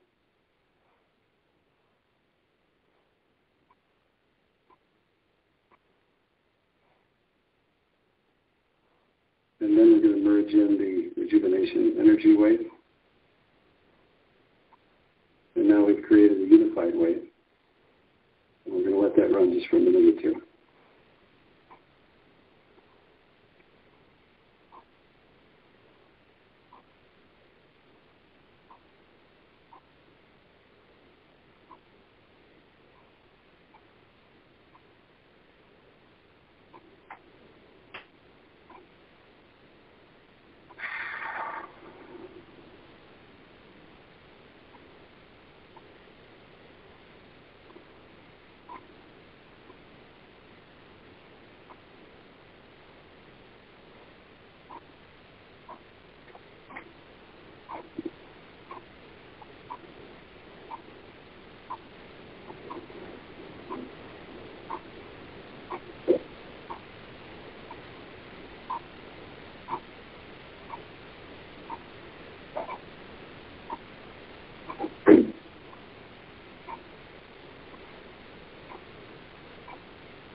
And then if everybody would just plug back into that center in the earth, plug your feet really, really deeply down into the earth.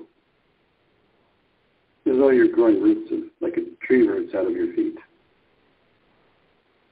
Let those roots really dig down deep and connect with the center of the earth.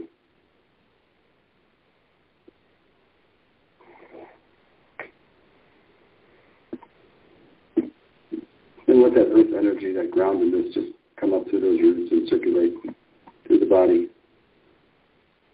Up through the feet, up the back, on the top of the head, down the front, back to the feet.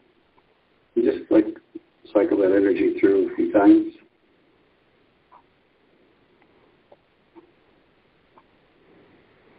And then we're back.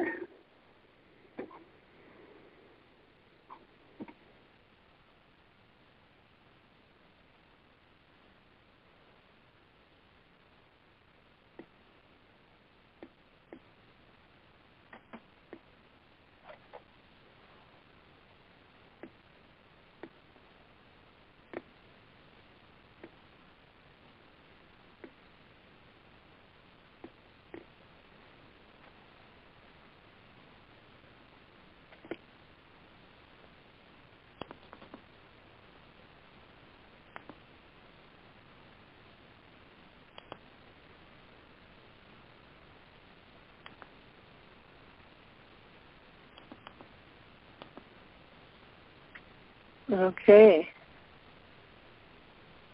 It's still running. Let's see.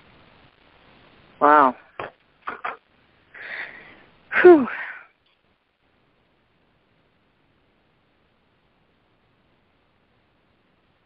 How you feel, Lily? Good. Good. Me too. It's still running, but it's just like silent. Mhm. Well, there's a little preparation for you guys. That was sweet.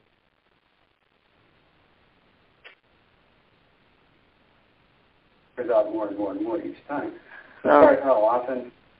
Okay, let me see. Interesting. My experience, again, yours may be different. And then the unity wave. Wow, that was like a roto-root. Let me back it up. Like a pulse for me, like a pulse on a rhythm. Okay. And we hope that you experience. Here we go. 10 minutes left. As well, and it could be completely different. Mm-hmm. You know, I liked the fact that it's so simple to receive. We don't have to think about anything. Right. We don't have to. We could be multitasking even. Mm-hmm. Some people play it in the background while they're doing other things, so it's barely audible. So the first wave, it felt like a pulse for me, like a pulse on a rhythmic pulse through the central column. That was really interesting. Mm-hmm.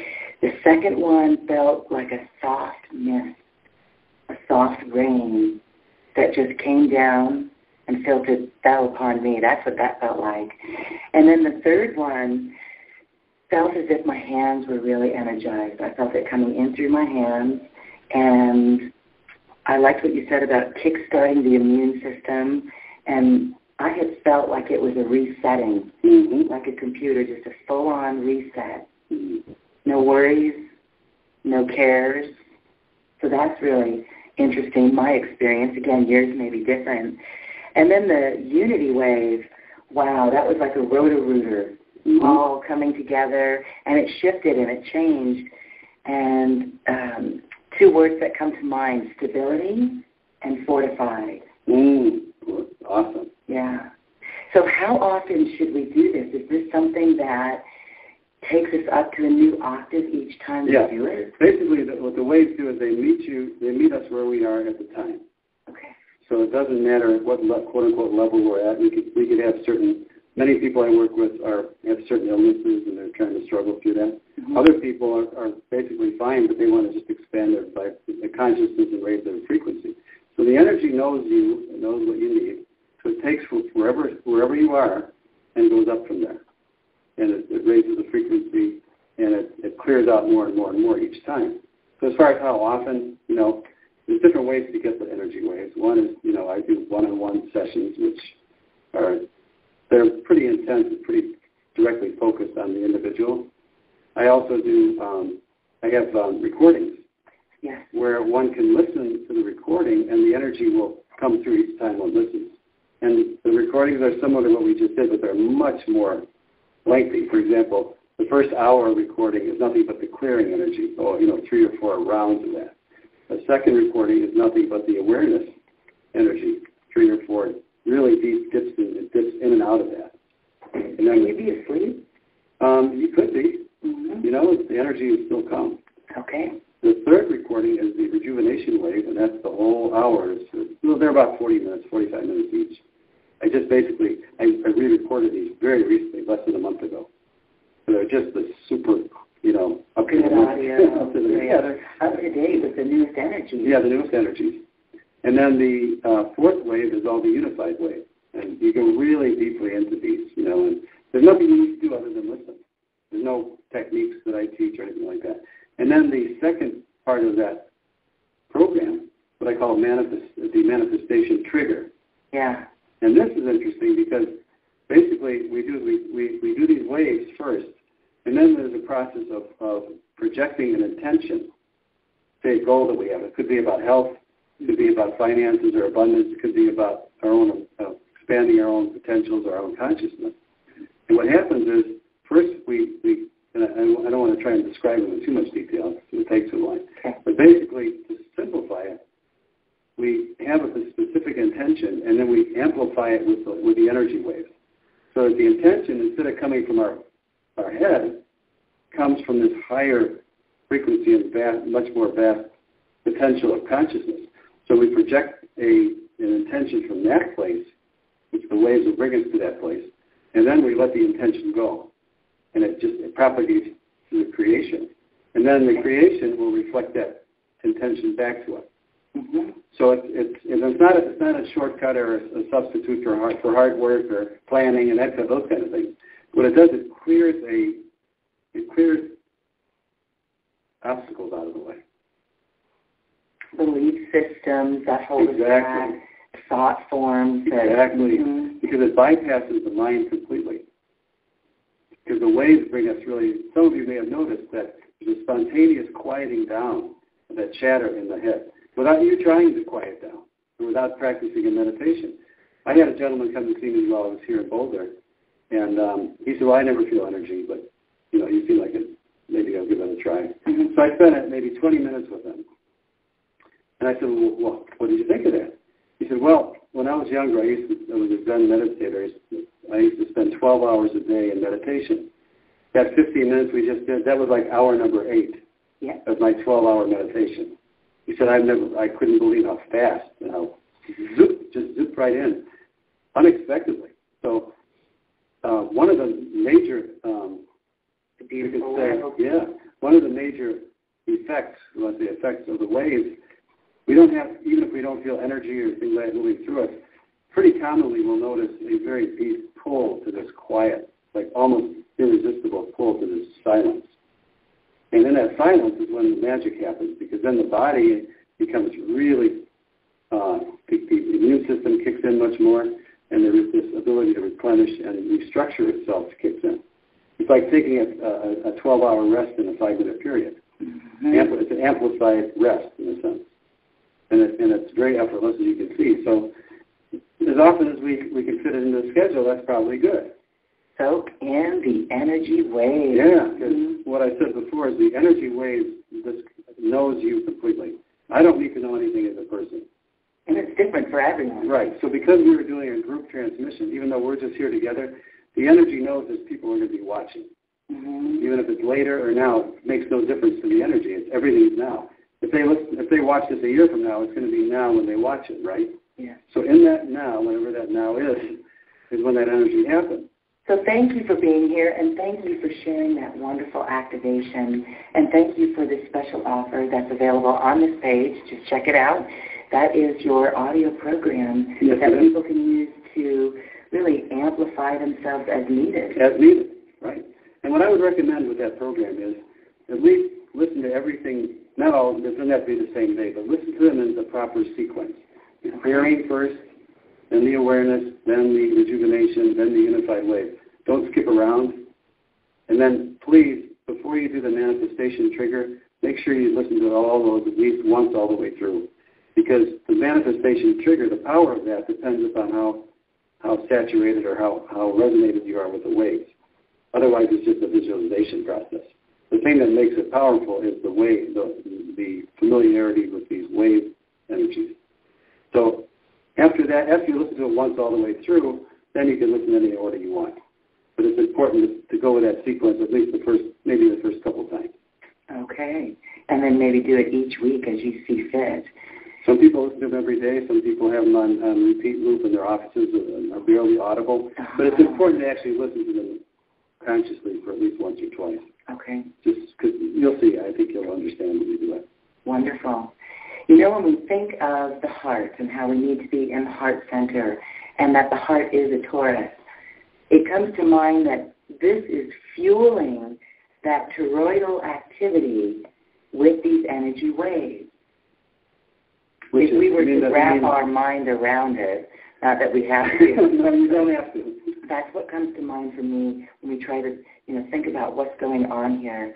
It's like it fuels that toroid, that Taurus from our heart. If that's what it feels to you, then it is. Wonderful. So thank you. Anything you want to share for people in these magnificent times that we have? It's beautiful, the energies that are coming to us. It is. And I'm happy that I'm stepping out and being a part of it to the extent I am, and I hopefully will continue to do that more and more. And these waves, I will point out, these waves are not intended as a substitute for anything else. Please, if you feel better after this, don't stop taking your medications. Listen to your healthcare people. I'm not a doctor or a healthcare professional, and nor do I want to be. Mm-hmm. But these waves are extremely supportive of anything else you're doing. It's not a substitute for your meditation practice or your whatever other kind of energy work maybe you're getting. These will support and amplify anything you decide to do in your life, and that's what I really love about them. Wow, wonderful. And one thing that we haven't mentioned yet, Bill is one of the most mainstream gentlemen that you can come across.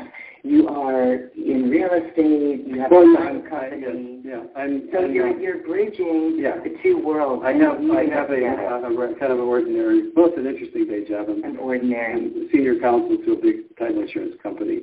We do a lot of large commercial real estate transactions all over the country. Uh-huh. And it keeps me pretty grounded during the day working hours. And what I find, though, is this energy wave and this kind of activity we call spirituality or metaphysics. Mm-hmm. For me, it's always been about integrating this incredible field of knowledge and this expansion with a very practical day-to-day life. Mm-hmm. So we don't need, one of the things I'm hopefully embodying is that we can really deeply connect with ourselves and a lot of these new energies that are coming in. We really don't need to give up our life, our day job, or our families or whatever. We can be fully present for those. And you just use some of these tools strategically at certain times regularly, and you'll see that your success and your the way you feel during the things you have to do, as we could say, the things that are make up most of your day-to-day life, will just be much more enhanced and much more fulfilling and more rewarding. Yeah. It's such a great time to be alive and work with these energies and these wonderful spiritual tools. Bill Farber, thank you so much for being here. It's really an honor and a lot of fun to be with you. Namaste.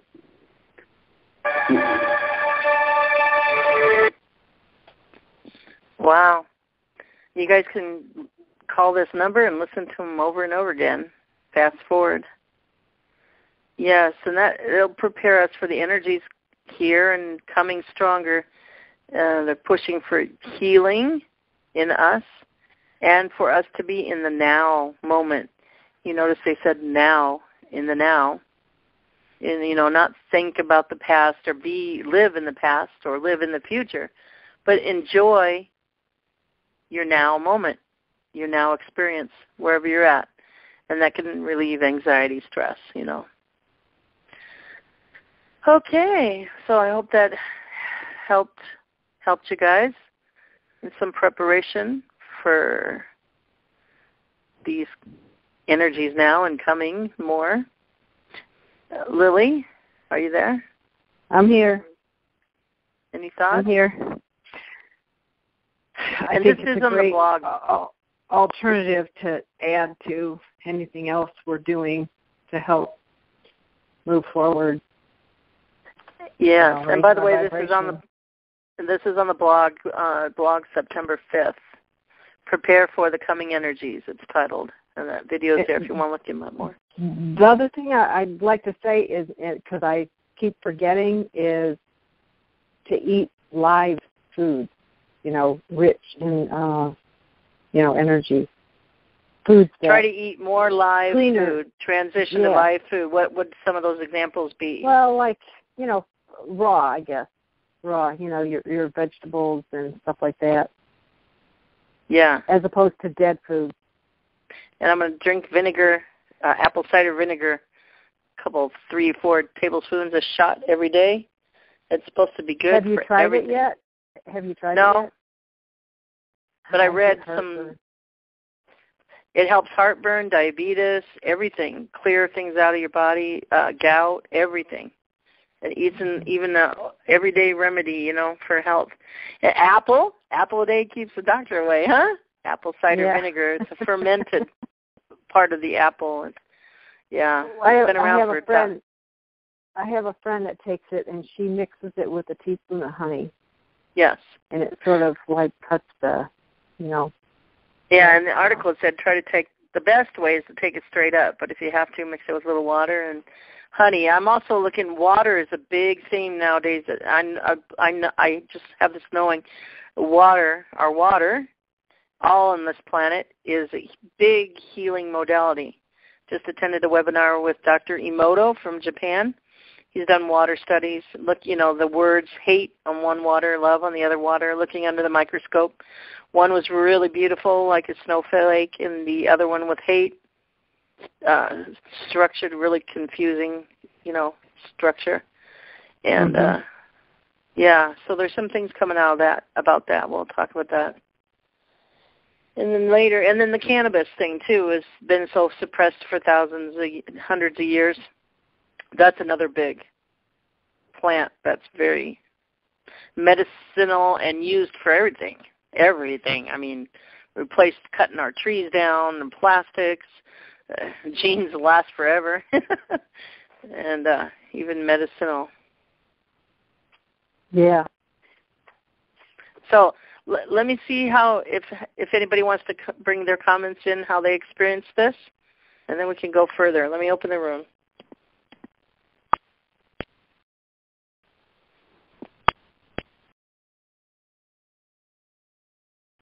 Okay, if you guys, anybody wanted to come in real quick and just say *6, let us know how you felt. Did that help? My words are dragging. I feel kind of drunk. Energies.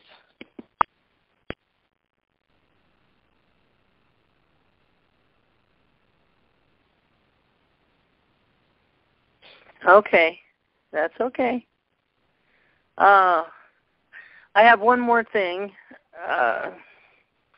Crystal, she's going to be on our Diamond Show next week. She writes some things, and this was regarding the energies again and what's going on in our world that we don't necessarily see, but can prepare to help ourselves. And it goes with what we've been talking about all today. I don't know where to start.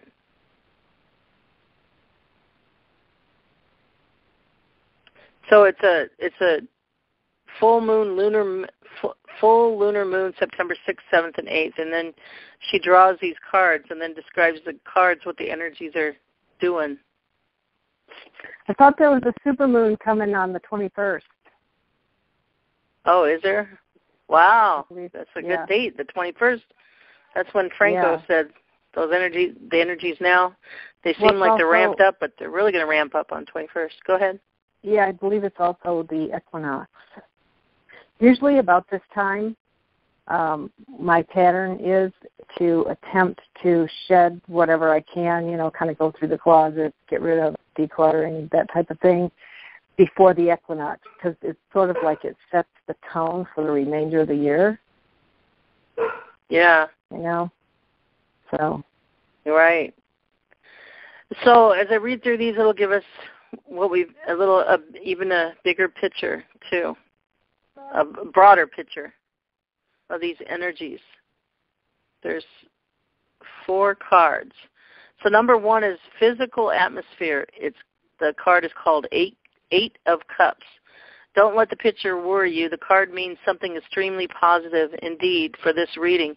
Typically, I try to get a picture that doesn't show the word on the bottom of the card simply because I think this can have an effect of programming an emotion into one's interpretation of it, telling you what to feel, almost.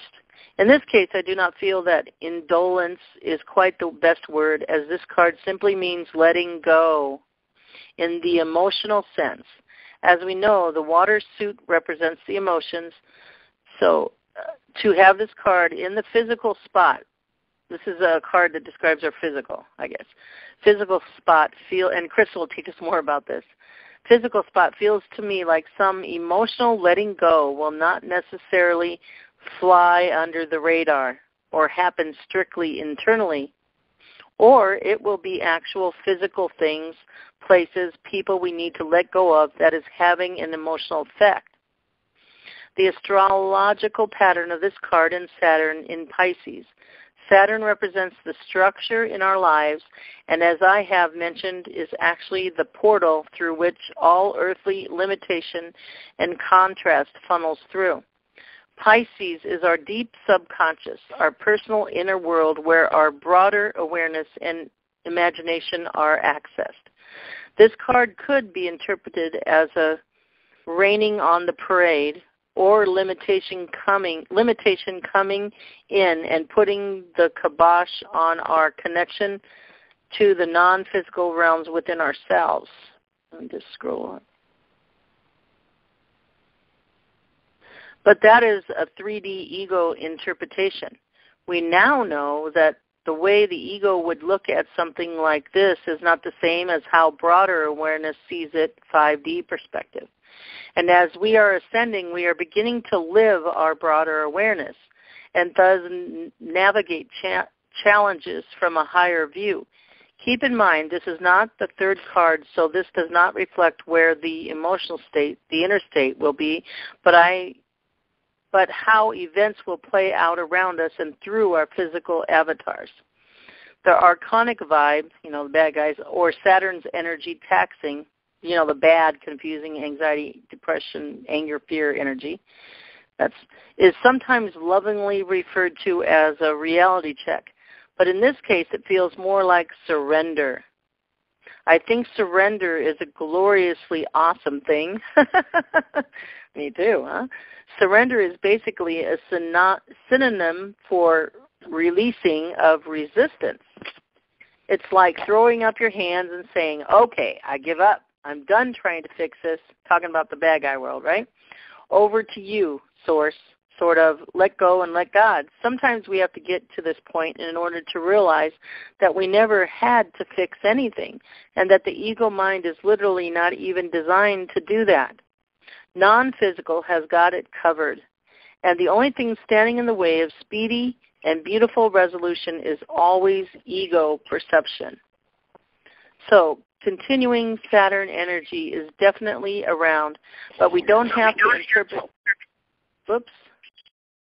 I hear somebody.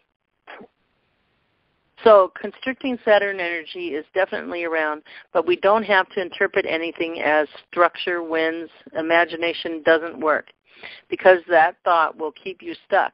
This card does not mean allowing limits, no matter how big and physical they are, to overrun your imagination, your broader awareness. It means getting your fingers out of the pot and letting the meal cook itself. God or Source has been at this a very long time, and through ego And though ego would like to think it is calling the shots or knows what's what, the truth is Source knows better, and the only way to get out of the way is to surrender ego control over events and situations. Don't surrender to the pain, just surrender the control. Or in some cases, surrender the person, place, thing. When you've actually done this for real, there is no pain anymore. I don't feel like there is going to be much pain here anyway because of the other cards. I think a lot of us have reached the point where we are extremely aware that things need to change, and old, heavy things need to be let go in order to embody higher, lighter energy. But it is not love we are letting go of. It is attachment to things that no longer serve us. And when we are aware of this, the change is harmonious and not painful. Now that was a physical card, our physical. The second card is our mental atmosphere, our mental aspect. And the card is called Two of Discs. The feeling I get from this card is that our thoughts can very easily reflect the necessity of this letting go process, which will put us in harmony while seeing through the perceived limitations within situations. We see the serpent on this card, which always denotes the archons or cabal. Remember we talked about the snake's head cut off? Or the partners in contrast or shadow aspect. Remember, this placement is the mental state, our thinking, which is another area operated by the ego, the chattering mind. Also, the astrologic pattern of this card is Jupiter in Capricorn. And Capricorn is ruled by Saturn. Capricorn is basically the embodiment of that structured Saturnian energy, and Jupiter is the planet that expands it.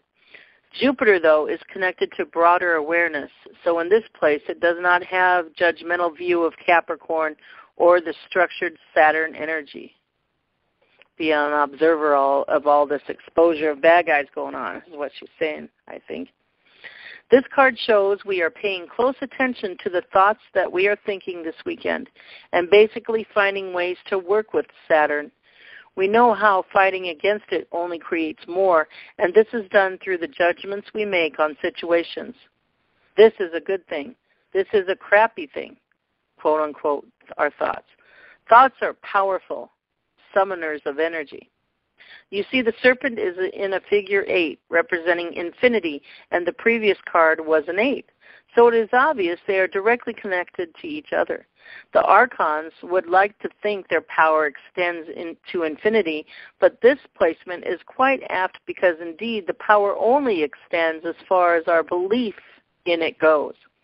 And a belief is just a thought you have practiced thinking. He is wearing a crown and wrapped around 2 yin-yangs, which represent the whole world. She is describing what's in the card, but split into polarity. Each one has the symbol for one of the 4 elements as the smaller circles. We've got fire and water on the top, air and earth on the bottom. Also notice the white on the top and the black on the bottom. This card is basically saying polarity and limitation can be harmonious. And that is true. But as I have said, the letting go is not being done because you have given up your creative power and handed it back over to limitation, but because you trust your creative power enough to relax and stop thinking with everything. You must trust that Source can see all the pieces from a broader perspective. And allowing the ego to rest allows Source to do its job.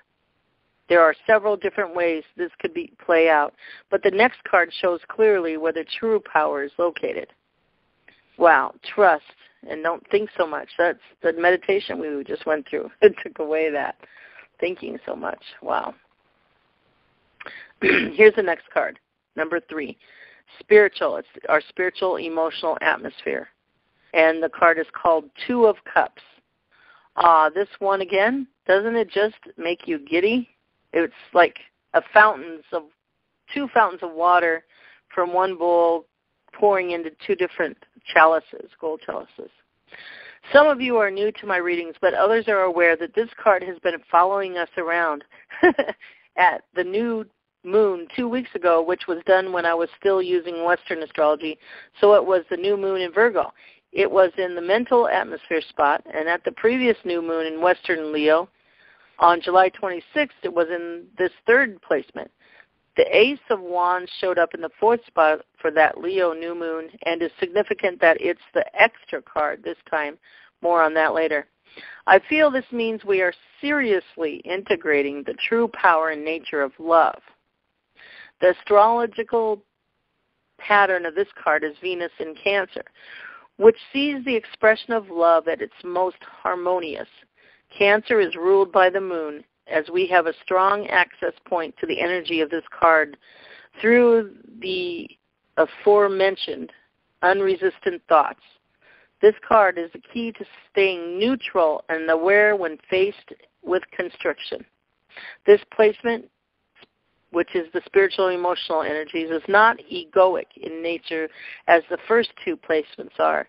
And I think this offers a perfect illustration between how physical ego is viewing the situation and how broader awareness is viewing the situation. Love is the animating force of everything. It is source energy itself, and it knows restriction. It knows no restriction or constriction. I feel there is a balancing act that is going to be taking place between feeling the love that we know we are and making sure to think thoughts that are in alignment with that. I feel this balancing act will be successful because this card also denotes how we are feeling. If we are tuned into that love and feeling it in our spirit and heart, it becomes much easier to surrender control in sticky Saturn circumstances. If you're feeling the love, you can let go and let God, even in all your circumstances. That's what I've been experiencing. Believe me, you. Okay, that was me adding. You've got to remember you are always connected to the stream of love, and the only time you feel icky is when you are slowing down the flow with resistant thoughts. That's literally all emotion is telling you, whether you are allowing the flow or not. I certainly feel that we will succeed in this, as the next card shows the balance is struck. Okay, the other next card is the overarching theme or permeating undercurrent. 4 of Swords. There's 4 swords together and there's a flower in the middle. This card might not seem terribly exciting. Indeed, the sword suit rarely is. But in this case, it is a great blessing. The astrological pattern of this card is Jupiter in Libra. So it is plain to see that we are looking at an expansion, Jupiter, of balance, Libra, since Saturn actually is the sign of Libra right now. We can see with even more clarity how the iron hand of Father Time is making it simultaneously difficult and necessary to remain balanced. Note that the card which actually holds the pattern of Saturn in Libra, 3 of Swords, is not the card that showed up here, but Jupiter in Libra. This is why I feel so confident in saying this balancing act between our thoughts and heart, a reconciliation, if you will, shall be carried off. We will see the situation for what it is, and we will see the love that is in it. This will allow neutrality, which leads to calm, balanced execution of action. The 3 of Swords is pure heartache and sorrow, but the 4 of Swords, which is this card, is a respite from that, a respite from pure heartache and sorrow. Also, the swords represent the air suit, which is our thoughts, intellect, ideas, concepts, waves, quote unquote, the waves of energy come in, anything carried on the air. But it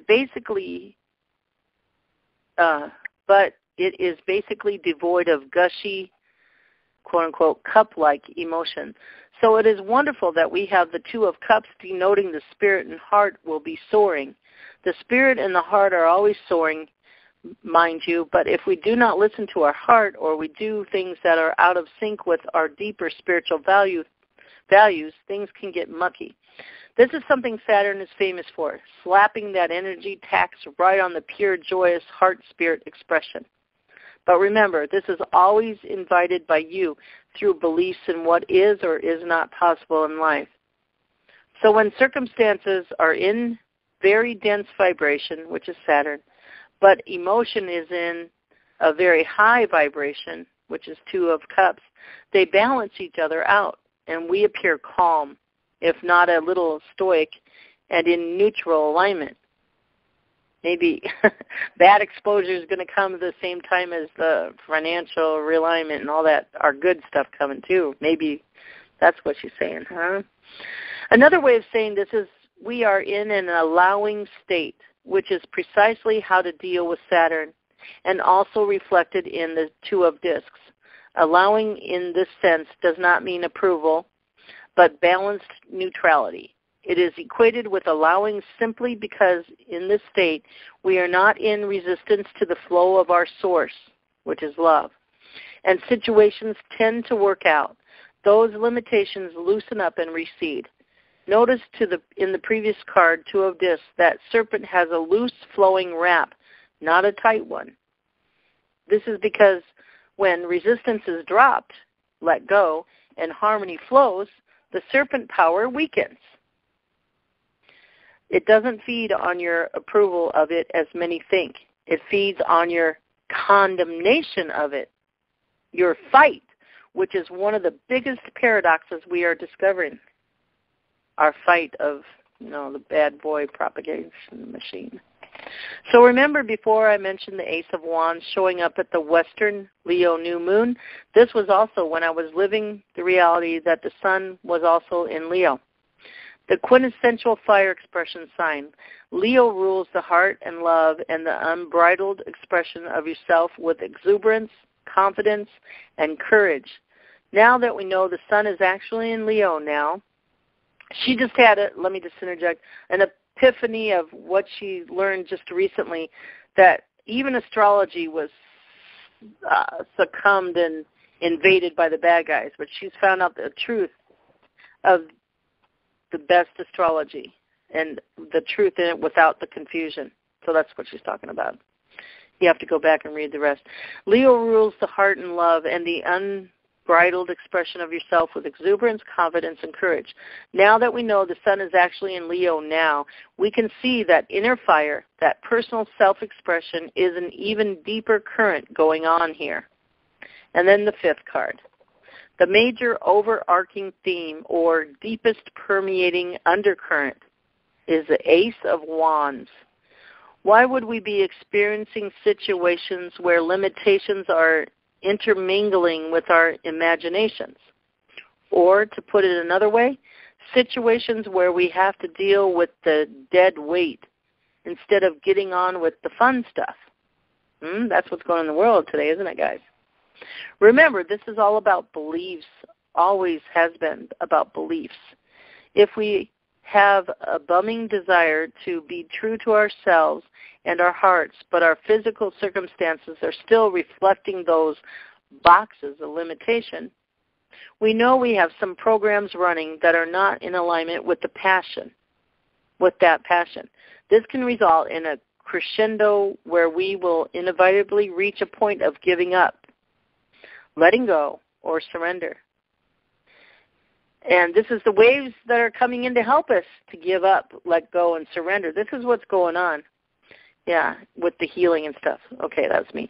So, and depending on where our thoughts and beliefs are, this moment will either be in a spirit of relaxed empowerment or in the spirit of you win, Saturn, back to the cage I go. I can already tell that the latter spirit will not prevail because nobody who is reading this and in resonance with me is satisfied being in a cage. So Leo is not a huge fan of wet blankets, but when the love is rocking, Two of Cups, in your heart, therein lies the access to balance or neutrality. The whole reason behind all of this, and indeed the point of ascension, is to live more in alignment with our true passion and to express it outward and live it day to day. However, we have built up a lot of programs about how much permission we actually have to do this. Programs are beliefs that have manifested in the walking, talking reality. Programs are inherently neutral and run until they are changed, but they cannot be changed until we are aware of their nature, the belief that led to them. Saturn shows up to make us aware of how much limitation we have authorized to settle into our lives, and we are the authority of our own personal movies. To tie all of this together, we will be facing some letting go, but our thoughts will not be resistant to it, and our spirits will be filled with love as it happens. This will result in a balanced energy that has our deepest passionate desires at the heart of it. This letting go process is going to result in an incredible feeling of liberation. If we can master that paradox I spoke of, allow the changes, feel the love, and stay true to your heart, balance will be achieved. And then P.S. If this post was confusing in any way, read this one. Yeah, because 13 Moon Calendar has rearranged my life again. Mind blown. That was what I told you. She just got some revelation. Wow. That was a lot, but it goes with all describing some of the energies here that we're going through. Anyone have any comments? Are you there, Lily? Everybody left me? No, I'm here. What's Okay. happening is I put myself on mute, so it takes me, I have to swipe my screen to get unmute myself and get the button. So it takes me a few minutes after once you ask me. Sorry. Yeah, I that think was we've really had good. Yeah, we've had a big overview of the energies and to prepare for them, some hints and tools. And 162 has some good tools on it, too, for preparation. Yeah, the one thing, just kind of combining that reading and your next, so Crystal's next, and then Franco is the 28th, you said.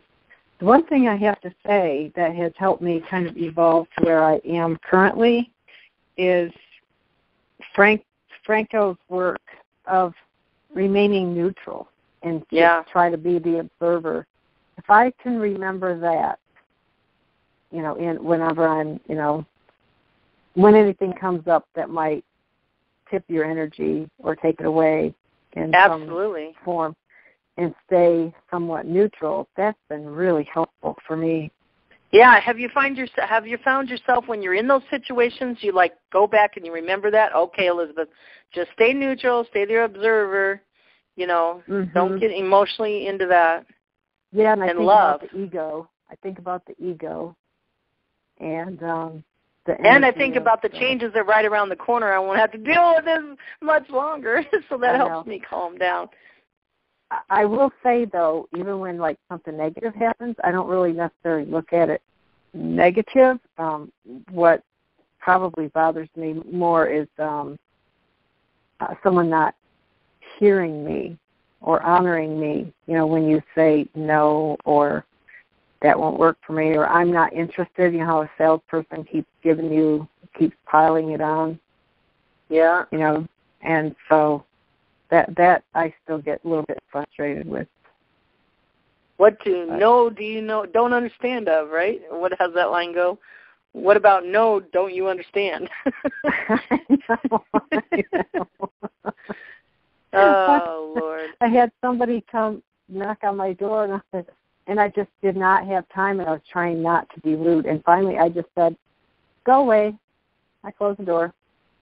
Go away. I'm done. I didn't have time. I had to leave the house, but I didn't want to say I'm leaving now, But and I shouldn't have to explain myself. That's the other thing. Why aren't we just honoring,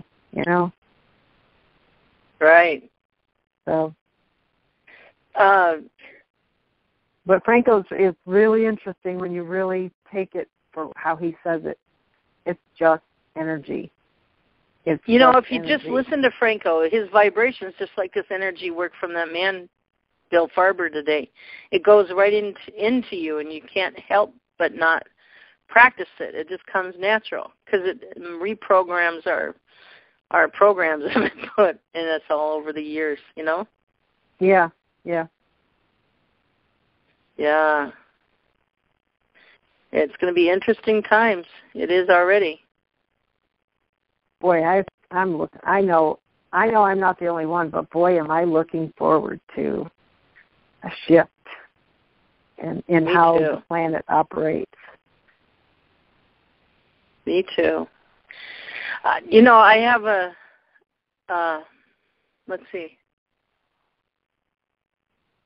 You know, I just moved out of the apple of the eye of Minneapolis. Literally, I could look out my front porch and see the big, tall buildings downtown Minneapolis.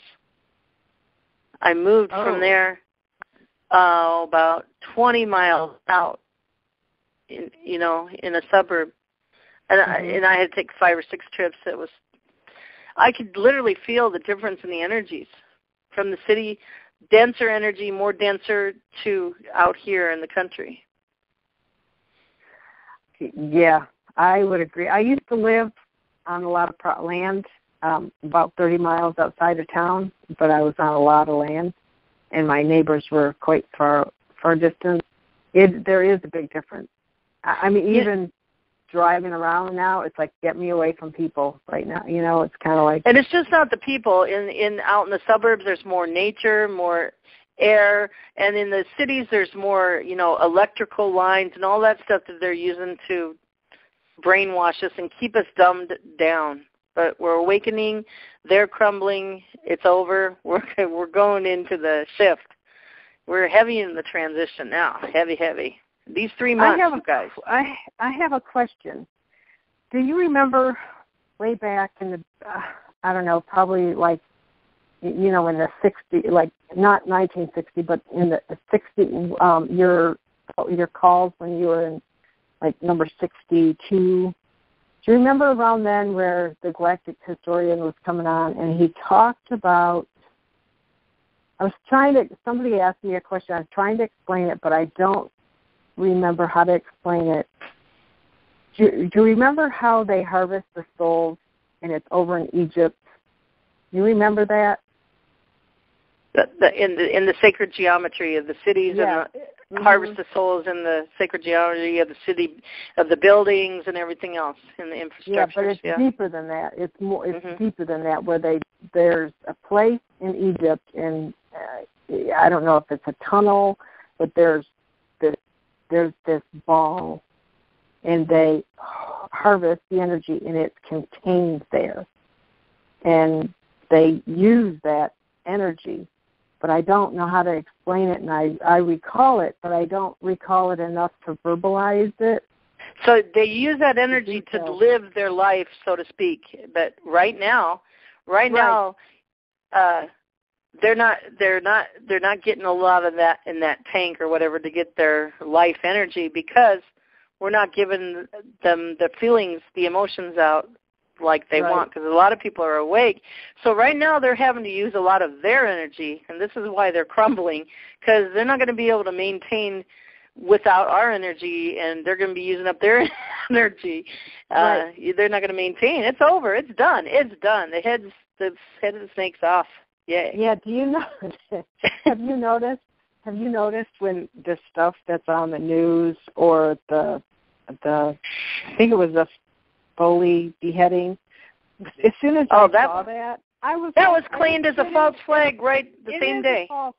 But the same day. But it's almost like when I see stuff, I don't even give it any. I don't get it. I don't get it. You don't even get no emotion because we're awake, because we know. Yes, exactly. You kind of laugh at it, like, oh my God, they're not going to get by with this. Look at this. It's a fake knife and everything else. But this is what's so silly is, did you read the article where they were also talking about, if you watch the video, you're going to be arrested? It's like you're going to be arrested for outing them because you're going to bust them on their photoshopping, Oh, my God. So That's a Three Stooge effect, as Andrew Bartlett calls it. Yeah, exactly. They're desperate. Now that was a desperate move, huh? Just like can't see through that. So I'm just kind of like not believing in anything, and everybody says don't watch the news, you get the bad saying. vibrations, but I like to watch the news because this is part of history. I want to see all these Three Stooge effects, and they're going to play it out till the end because they're so ego stoic, and psycho. They're going to play it out to the end, and so I want to see all the bloopers. They're getting better and better every day, I tell you. They are. It's more and more absurd.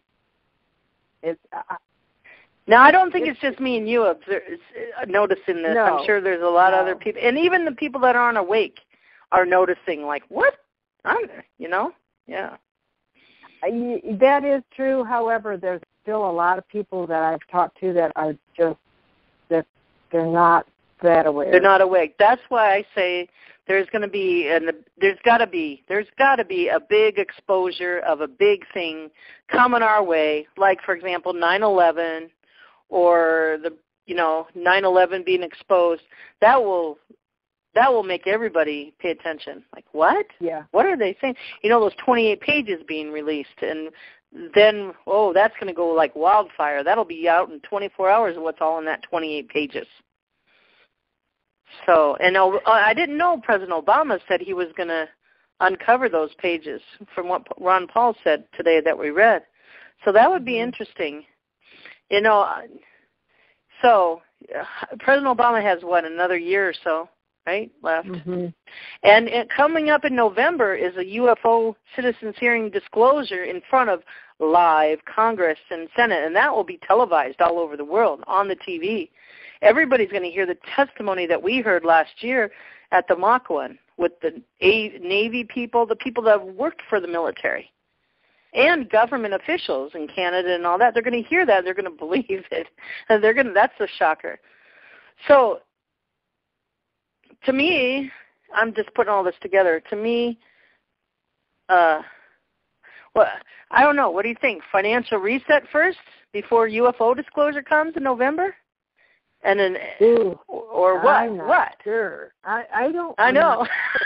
I think that I'm not sure that the UFO disclosure is going to happen. I think the awakening or the 15th. They say it'll happen in a matter of 15 blink of an eye, 15 minutes or whatever, and then they're going to play the disclosure of 40 hours of lies that we've been. No, but don't you know, this is the thing, it's Stephen Bassett. It's already set. It's already set for the hearings. It's official, November 5th. It's set for those UFO citizens hearings in Congress.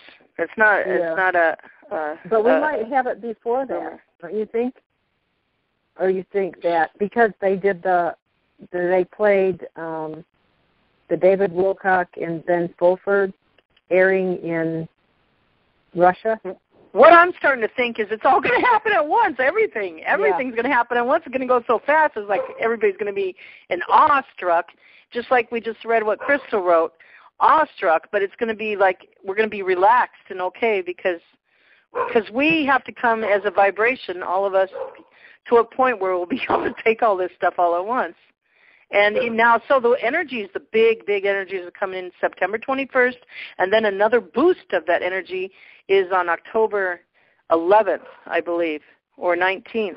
And what Franco says, these waves, you better be ready to ride the wave because then you're going to get stuck under if you're not. That's why I'm having these preparation calls.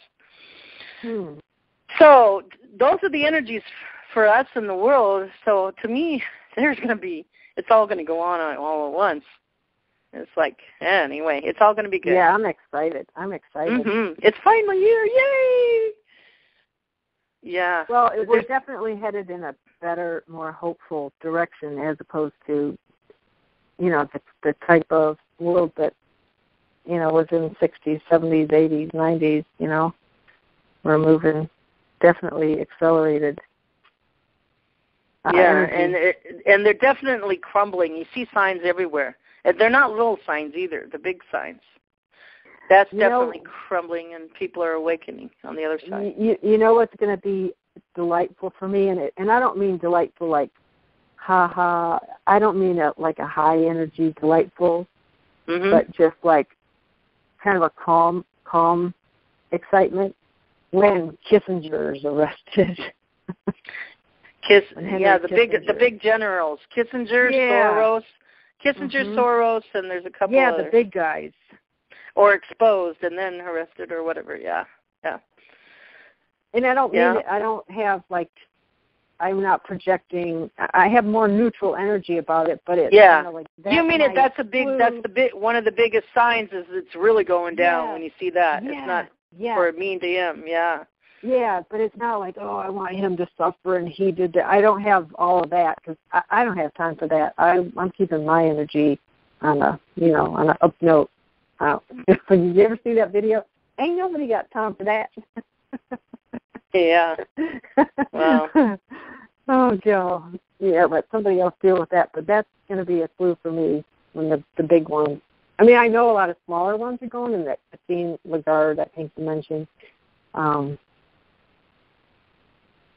Financer, and there's another senator's wife recently.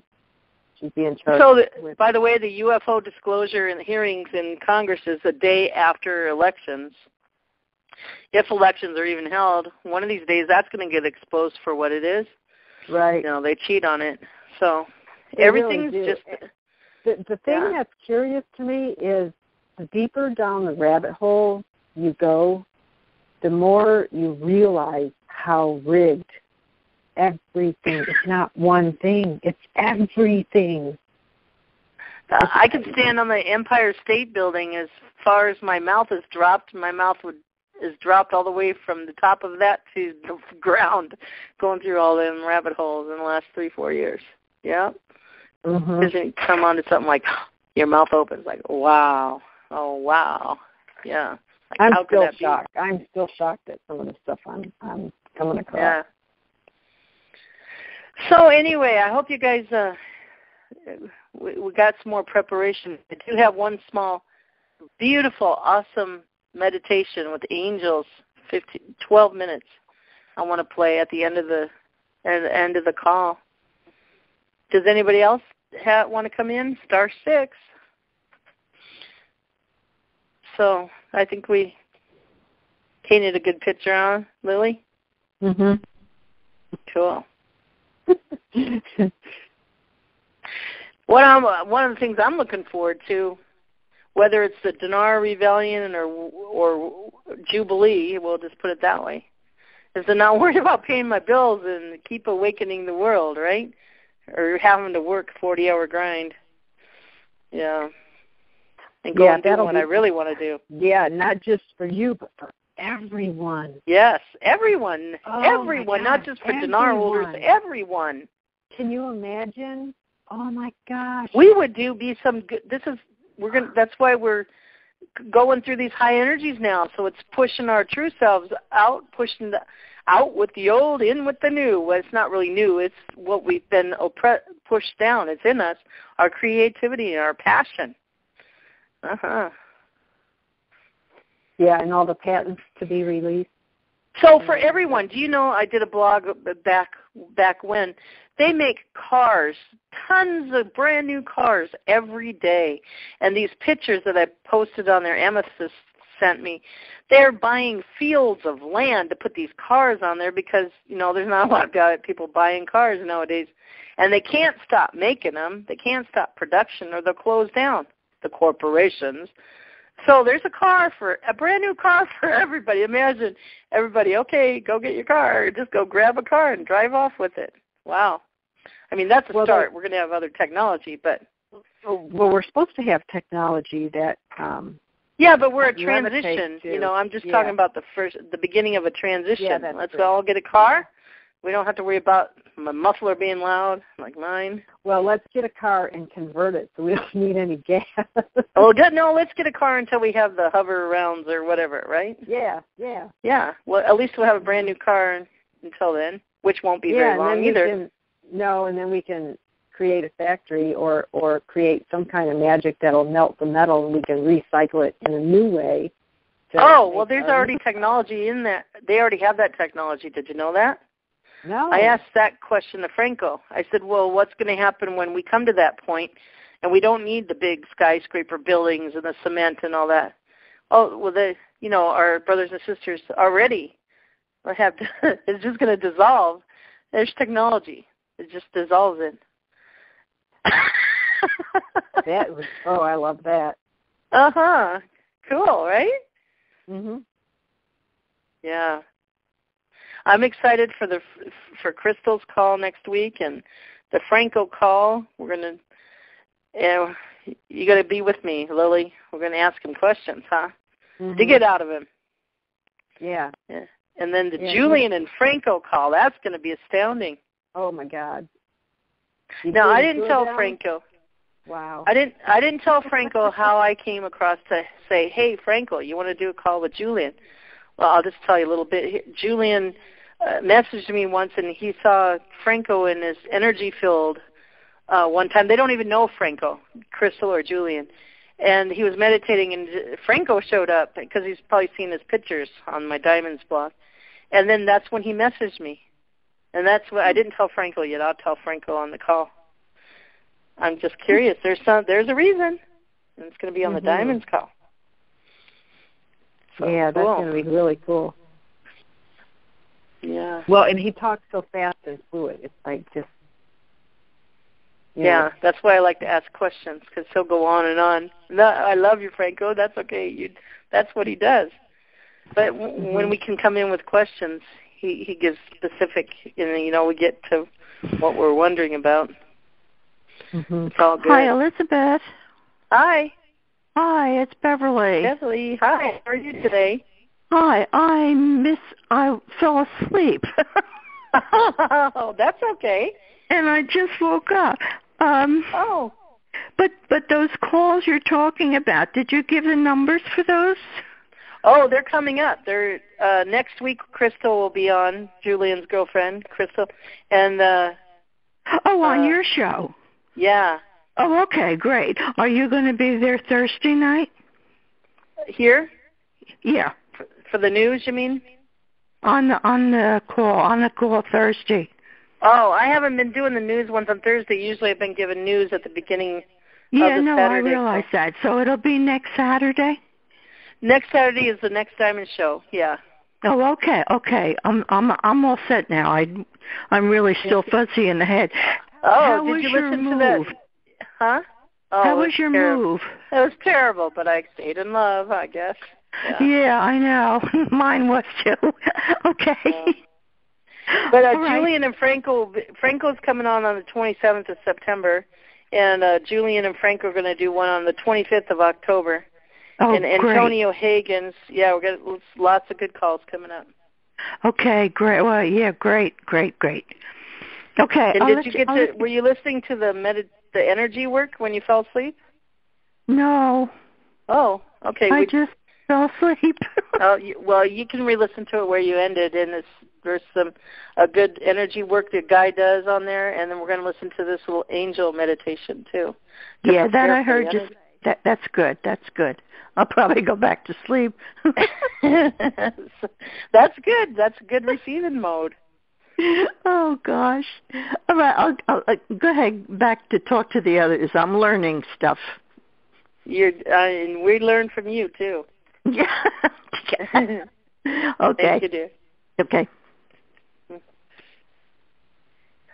Lily, did you go? She probably muted out. Who? Okay. Me? No, I'm Lily. here. I was talking to Lily too. I'm here. There she is. That's okay, Beverly, okay. Lily. Hi, Beverly. And she muted out now. So me and Beverly go way back from, I met her on a call. Yeah, and we're all learning together. Hey, I've met some really cool people on this call. Yeah? All the I other met calls.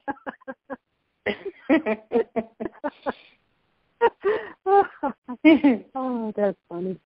You're silly. Okay, should we play this one here to end the call today? And I'm going to listen to that energy thing again, too. Yeah. Not on the call, but on my own. Mm-hmm. Thanks for coming and helping me out. Yeah. And then I try to didn't get a do hold much, of your but friend. I'm here for support. I kept muting myself because, for noise reasons. But that's okay. And then keep talking to your friend, too, see if she wants to come on sometime.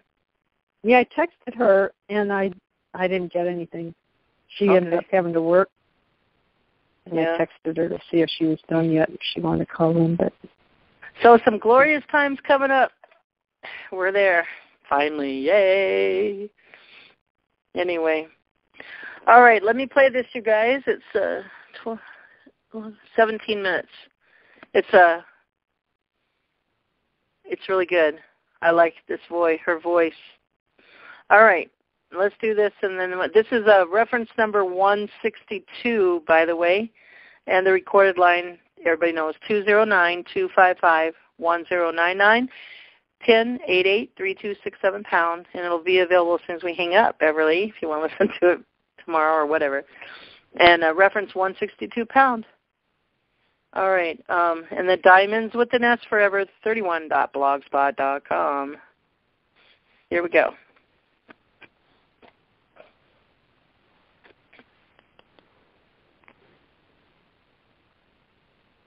Oh. Still twirling. We'll talk for a minute. Here it comes. Oh. Twirling.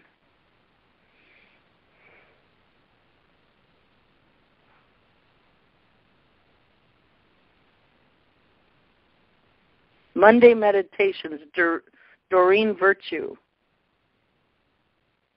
Let me get the volume. Hold on. Adjusting your body to a position.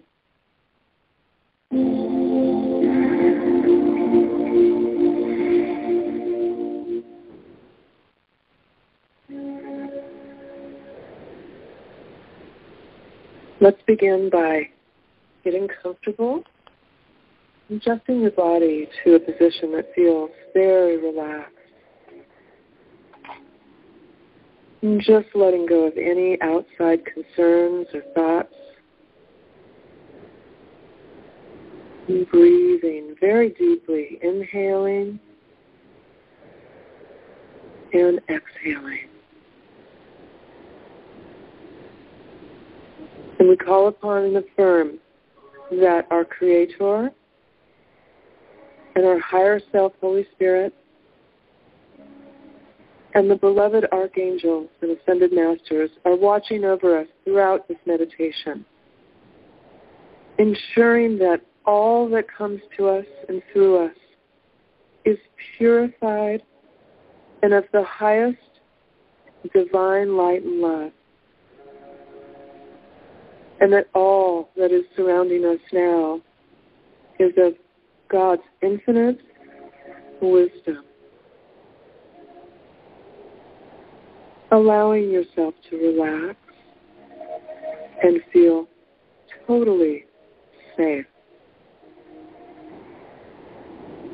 As you breathe, if you become aware of any tension or worries or concerns, on the exhale, give them to heaven.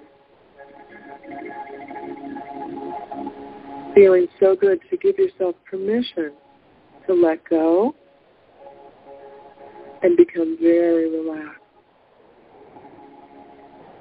Knowing that this meditation is helping you, whether you are aware, whether you are sleeping, and no matter how relaxed you are, as we invoke the angels to help you. And we affirm that this meditation helps you with your overriding higher self's goals and intentions. Helps you to focus, get clarity, divine confidence, strength, and all of the support that you need for your divine life mission. Now, we invoke all of the love, all of the light, and all of the infinite intelligence of the universe to support you with your mission now. And if you have an intention for this meditation, set that intention now, please.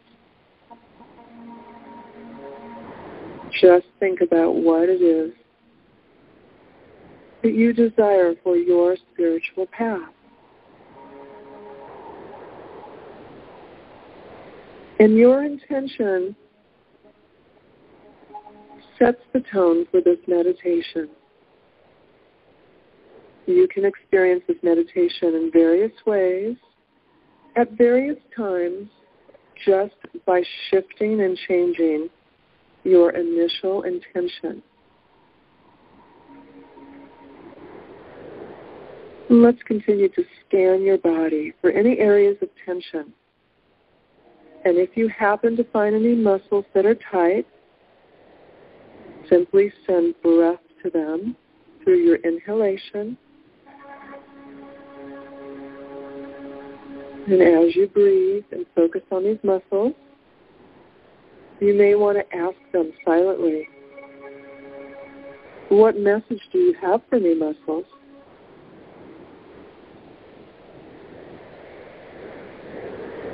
You listen to the message that they give to you, and as these muscles are heard, they automatically release any tension.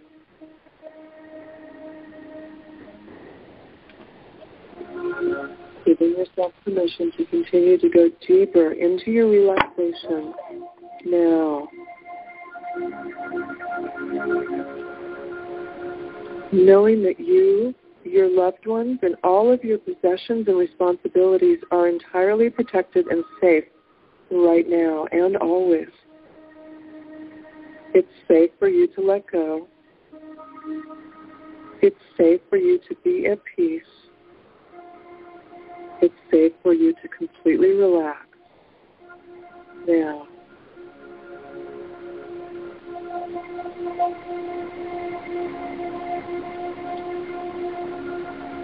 Let's invoke the archangels who are able to be with each and every one of us simultaneously, having a unique and individual experience.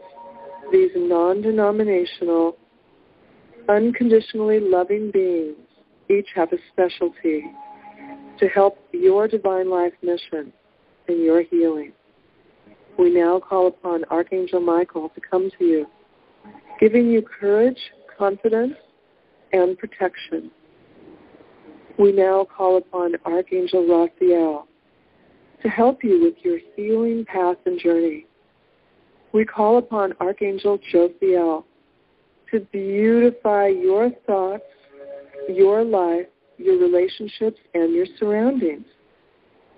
We call upon Gabriel to your side to deliver divine messages to you and to help you to be a deliverer of divine messages through your teaching, writing, speaking, and parenting work. And we thank these archangels for their participation today and for their presence.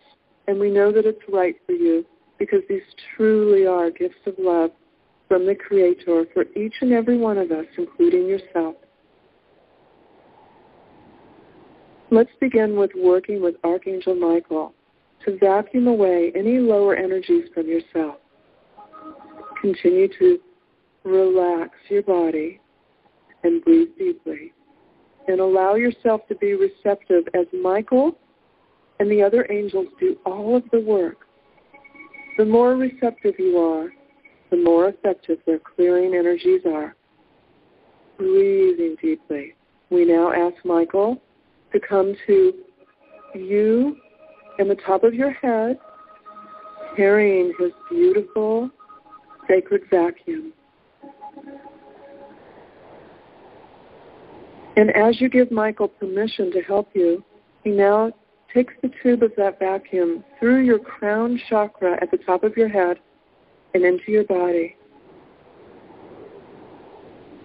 suctioning away from inside of you any psychic debris, lower energies, residue of fear from yourself or others, any entities, earthbound spirits, or anything else that is not of God in your higher self.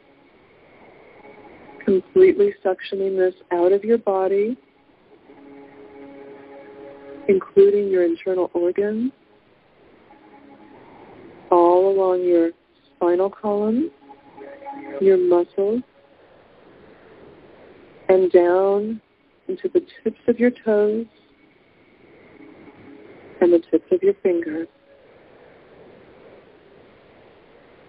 Breathing and allowing Michael full access to clear you completely.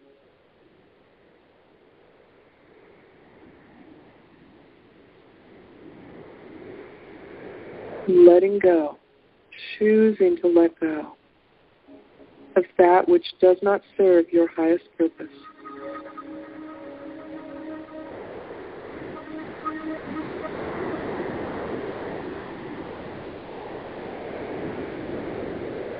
And once Michael has completed this vacuuming, he turns the switch on the vacuum so that now it exudes beautiful diamond white liquid light,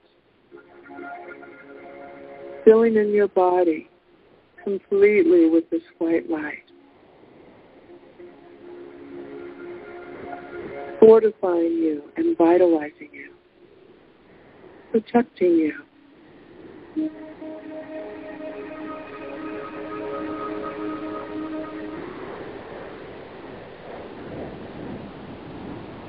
And as your body is completely filled with this beautiful protective light, Michael continues to vacuum all around you.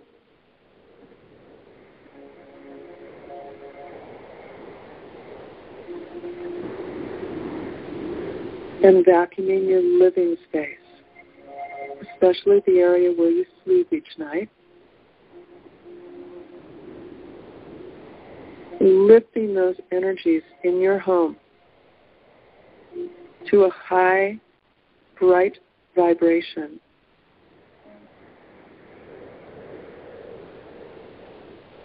Adjusting your home's energy so that it's supportive of harmonious relationships and interactions.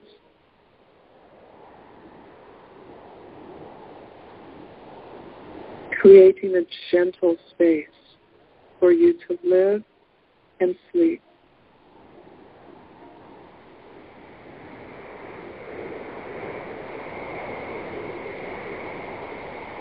And once your home has been completely cleared, we seal your home with additional light for protection, and we post guardian angels at each window and each door.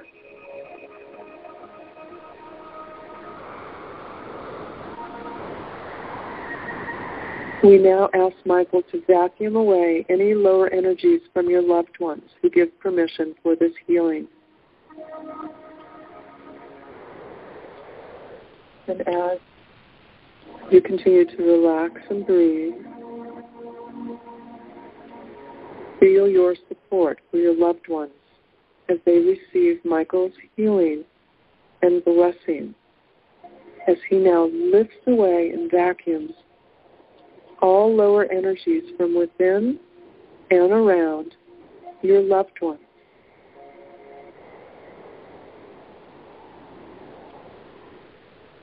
And we thank Michael for this healing and ask him to continue to vacuum on your behalf your loved ones, your home, yourself, your place of work, your vehicles, your community, and the world.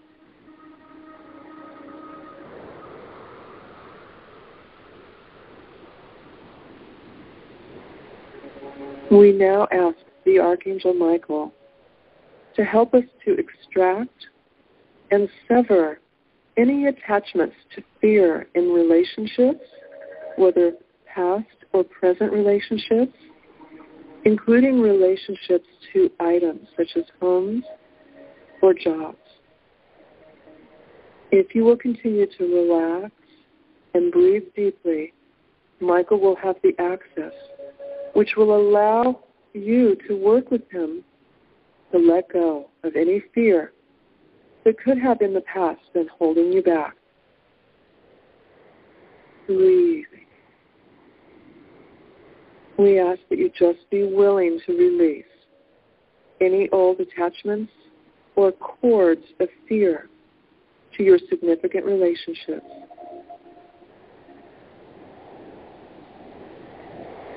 And in truth, God the Creator and all of these archangels, the ascended masters, and your guardian angels love you completely as you are right now. You are awesome, creative, beautiful, wise, talented, and very, very loving. And this love that is within you, guaranteed right now, is your gift to this world. This is your ultimate purpose, to love.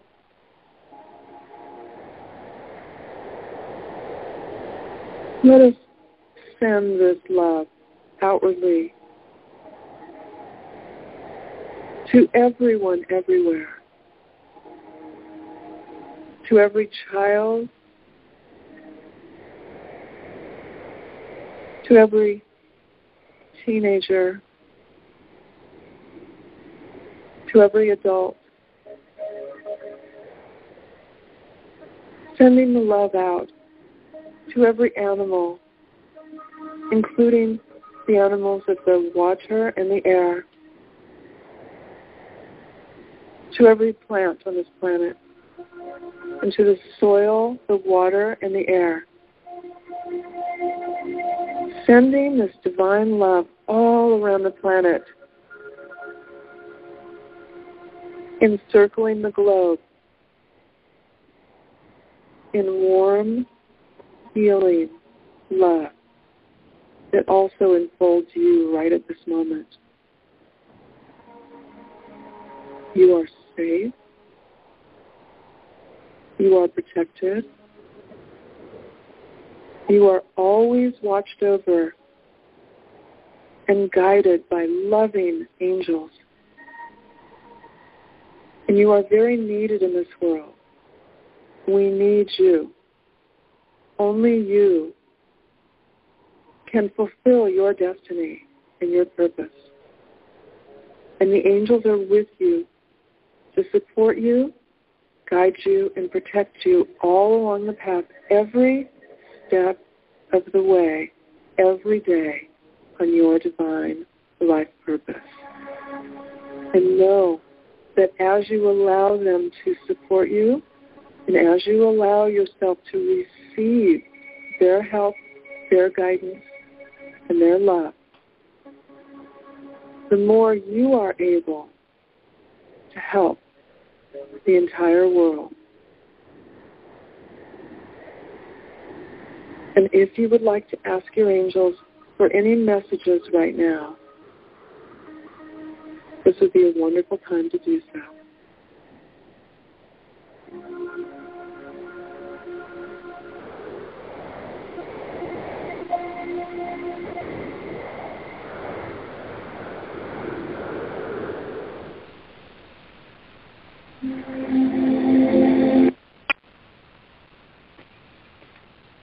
And you are a diamond. So keep on shining. Blessings of love, peace, and joy, turning to bliss to you, diamonds. From Elizabeth Diamond. Love you all. Talk to you next Saturday. Same time, same channel. Enjoy the week and every moment in the now. Enjoy every experience you have this week. Live in the now. Don't think of the past. Don't think of the future. Live in the now. Be present in each experience. Love you. Elizabeth?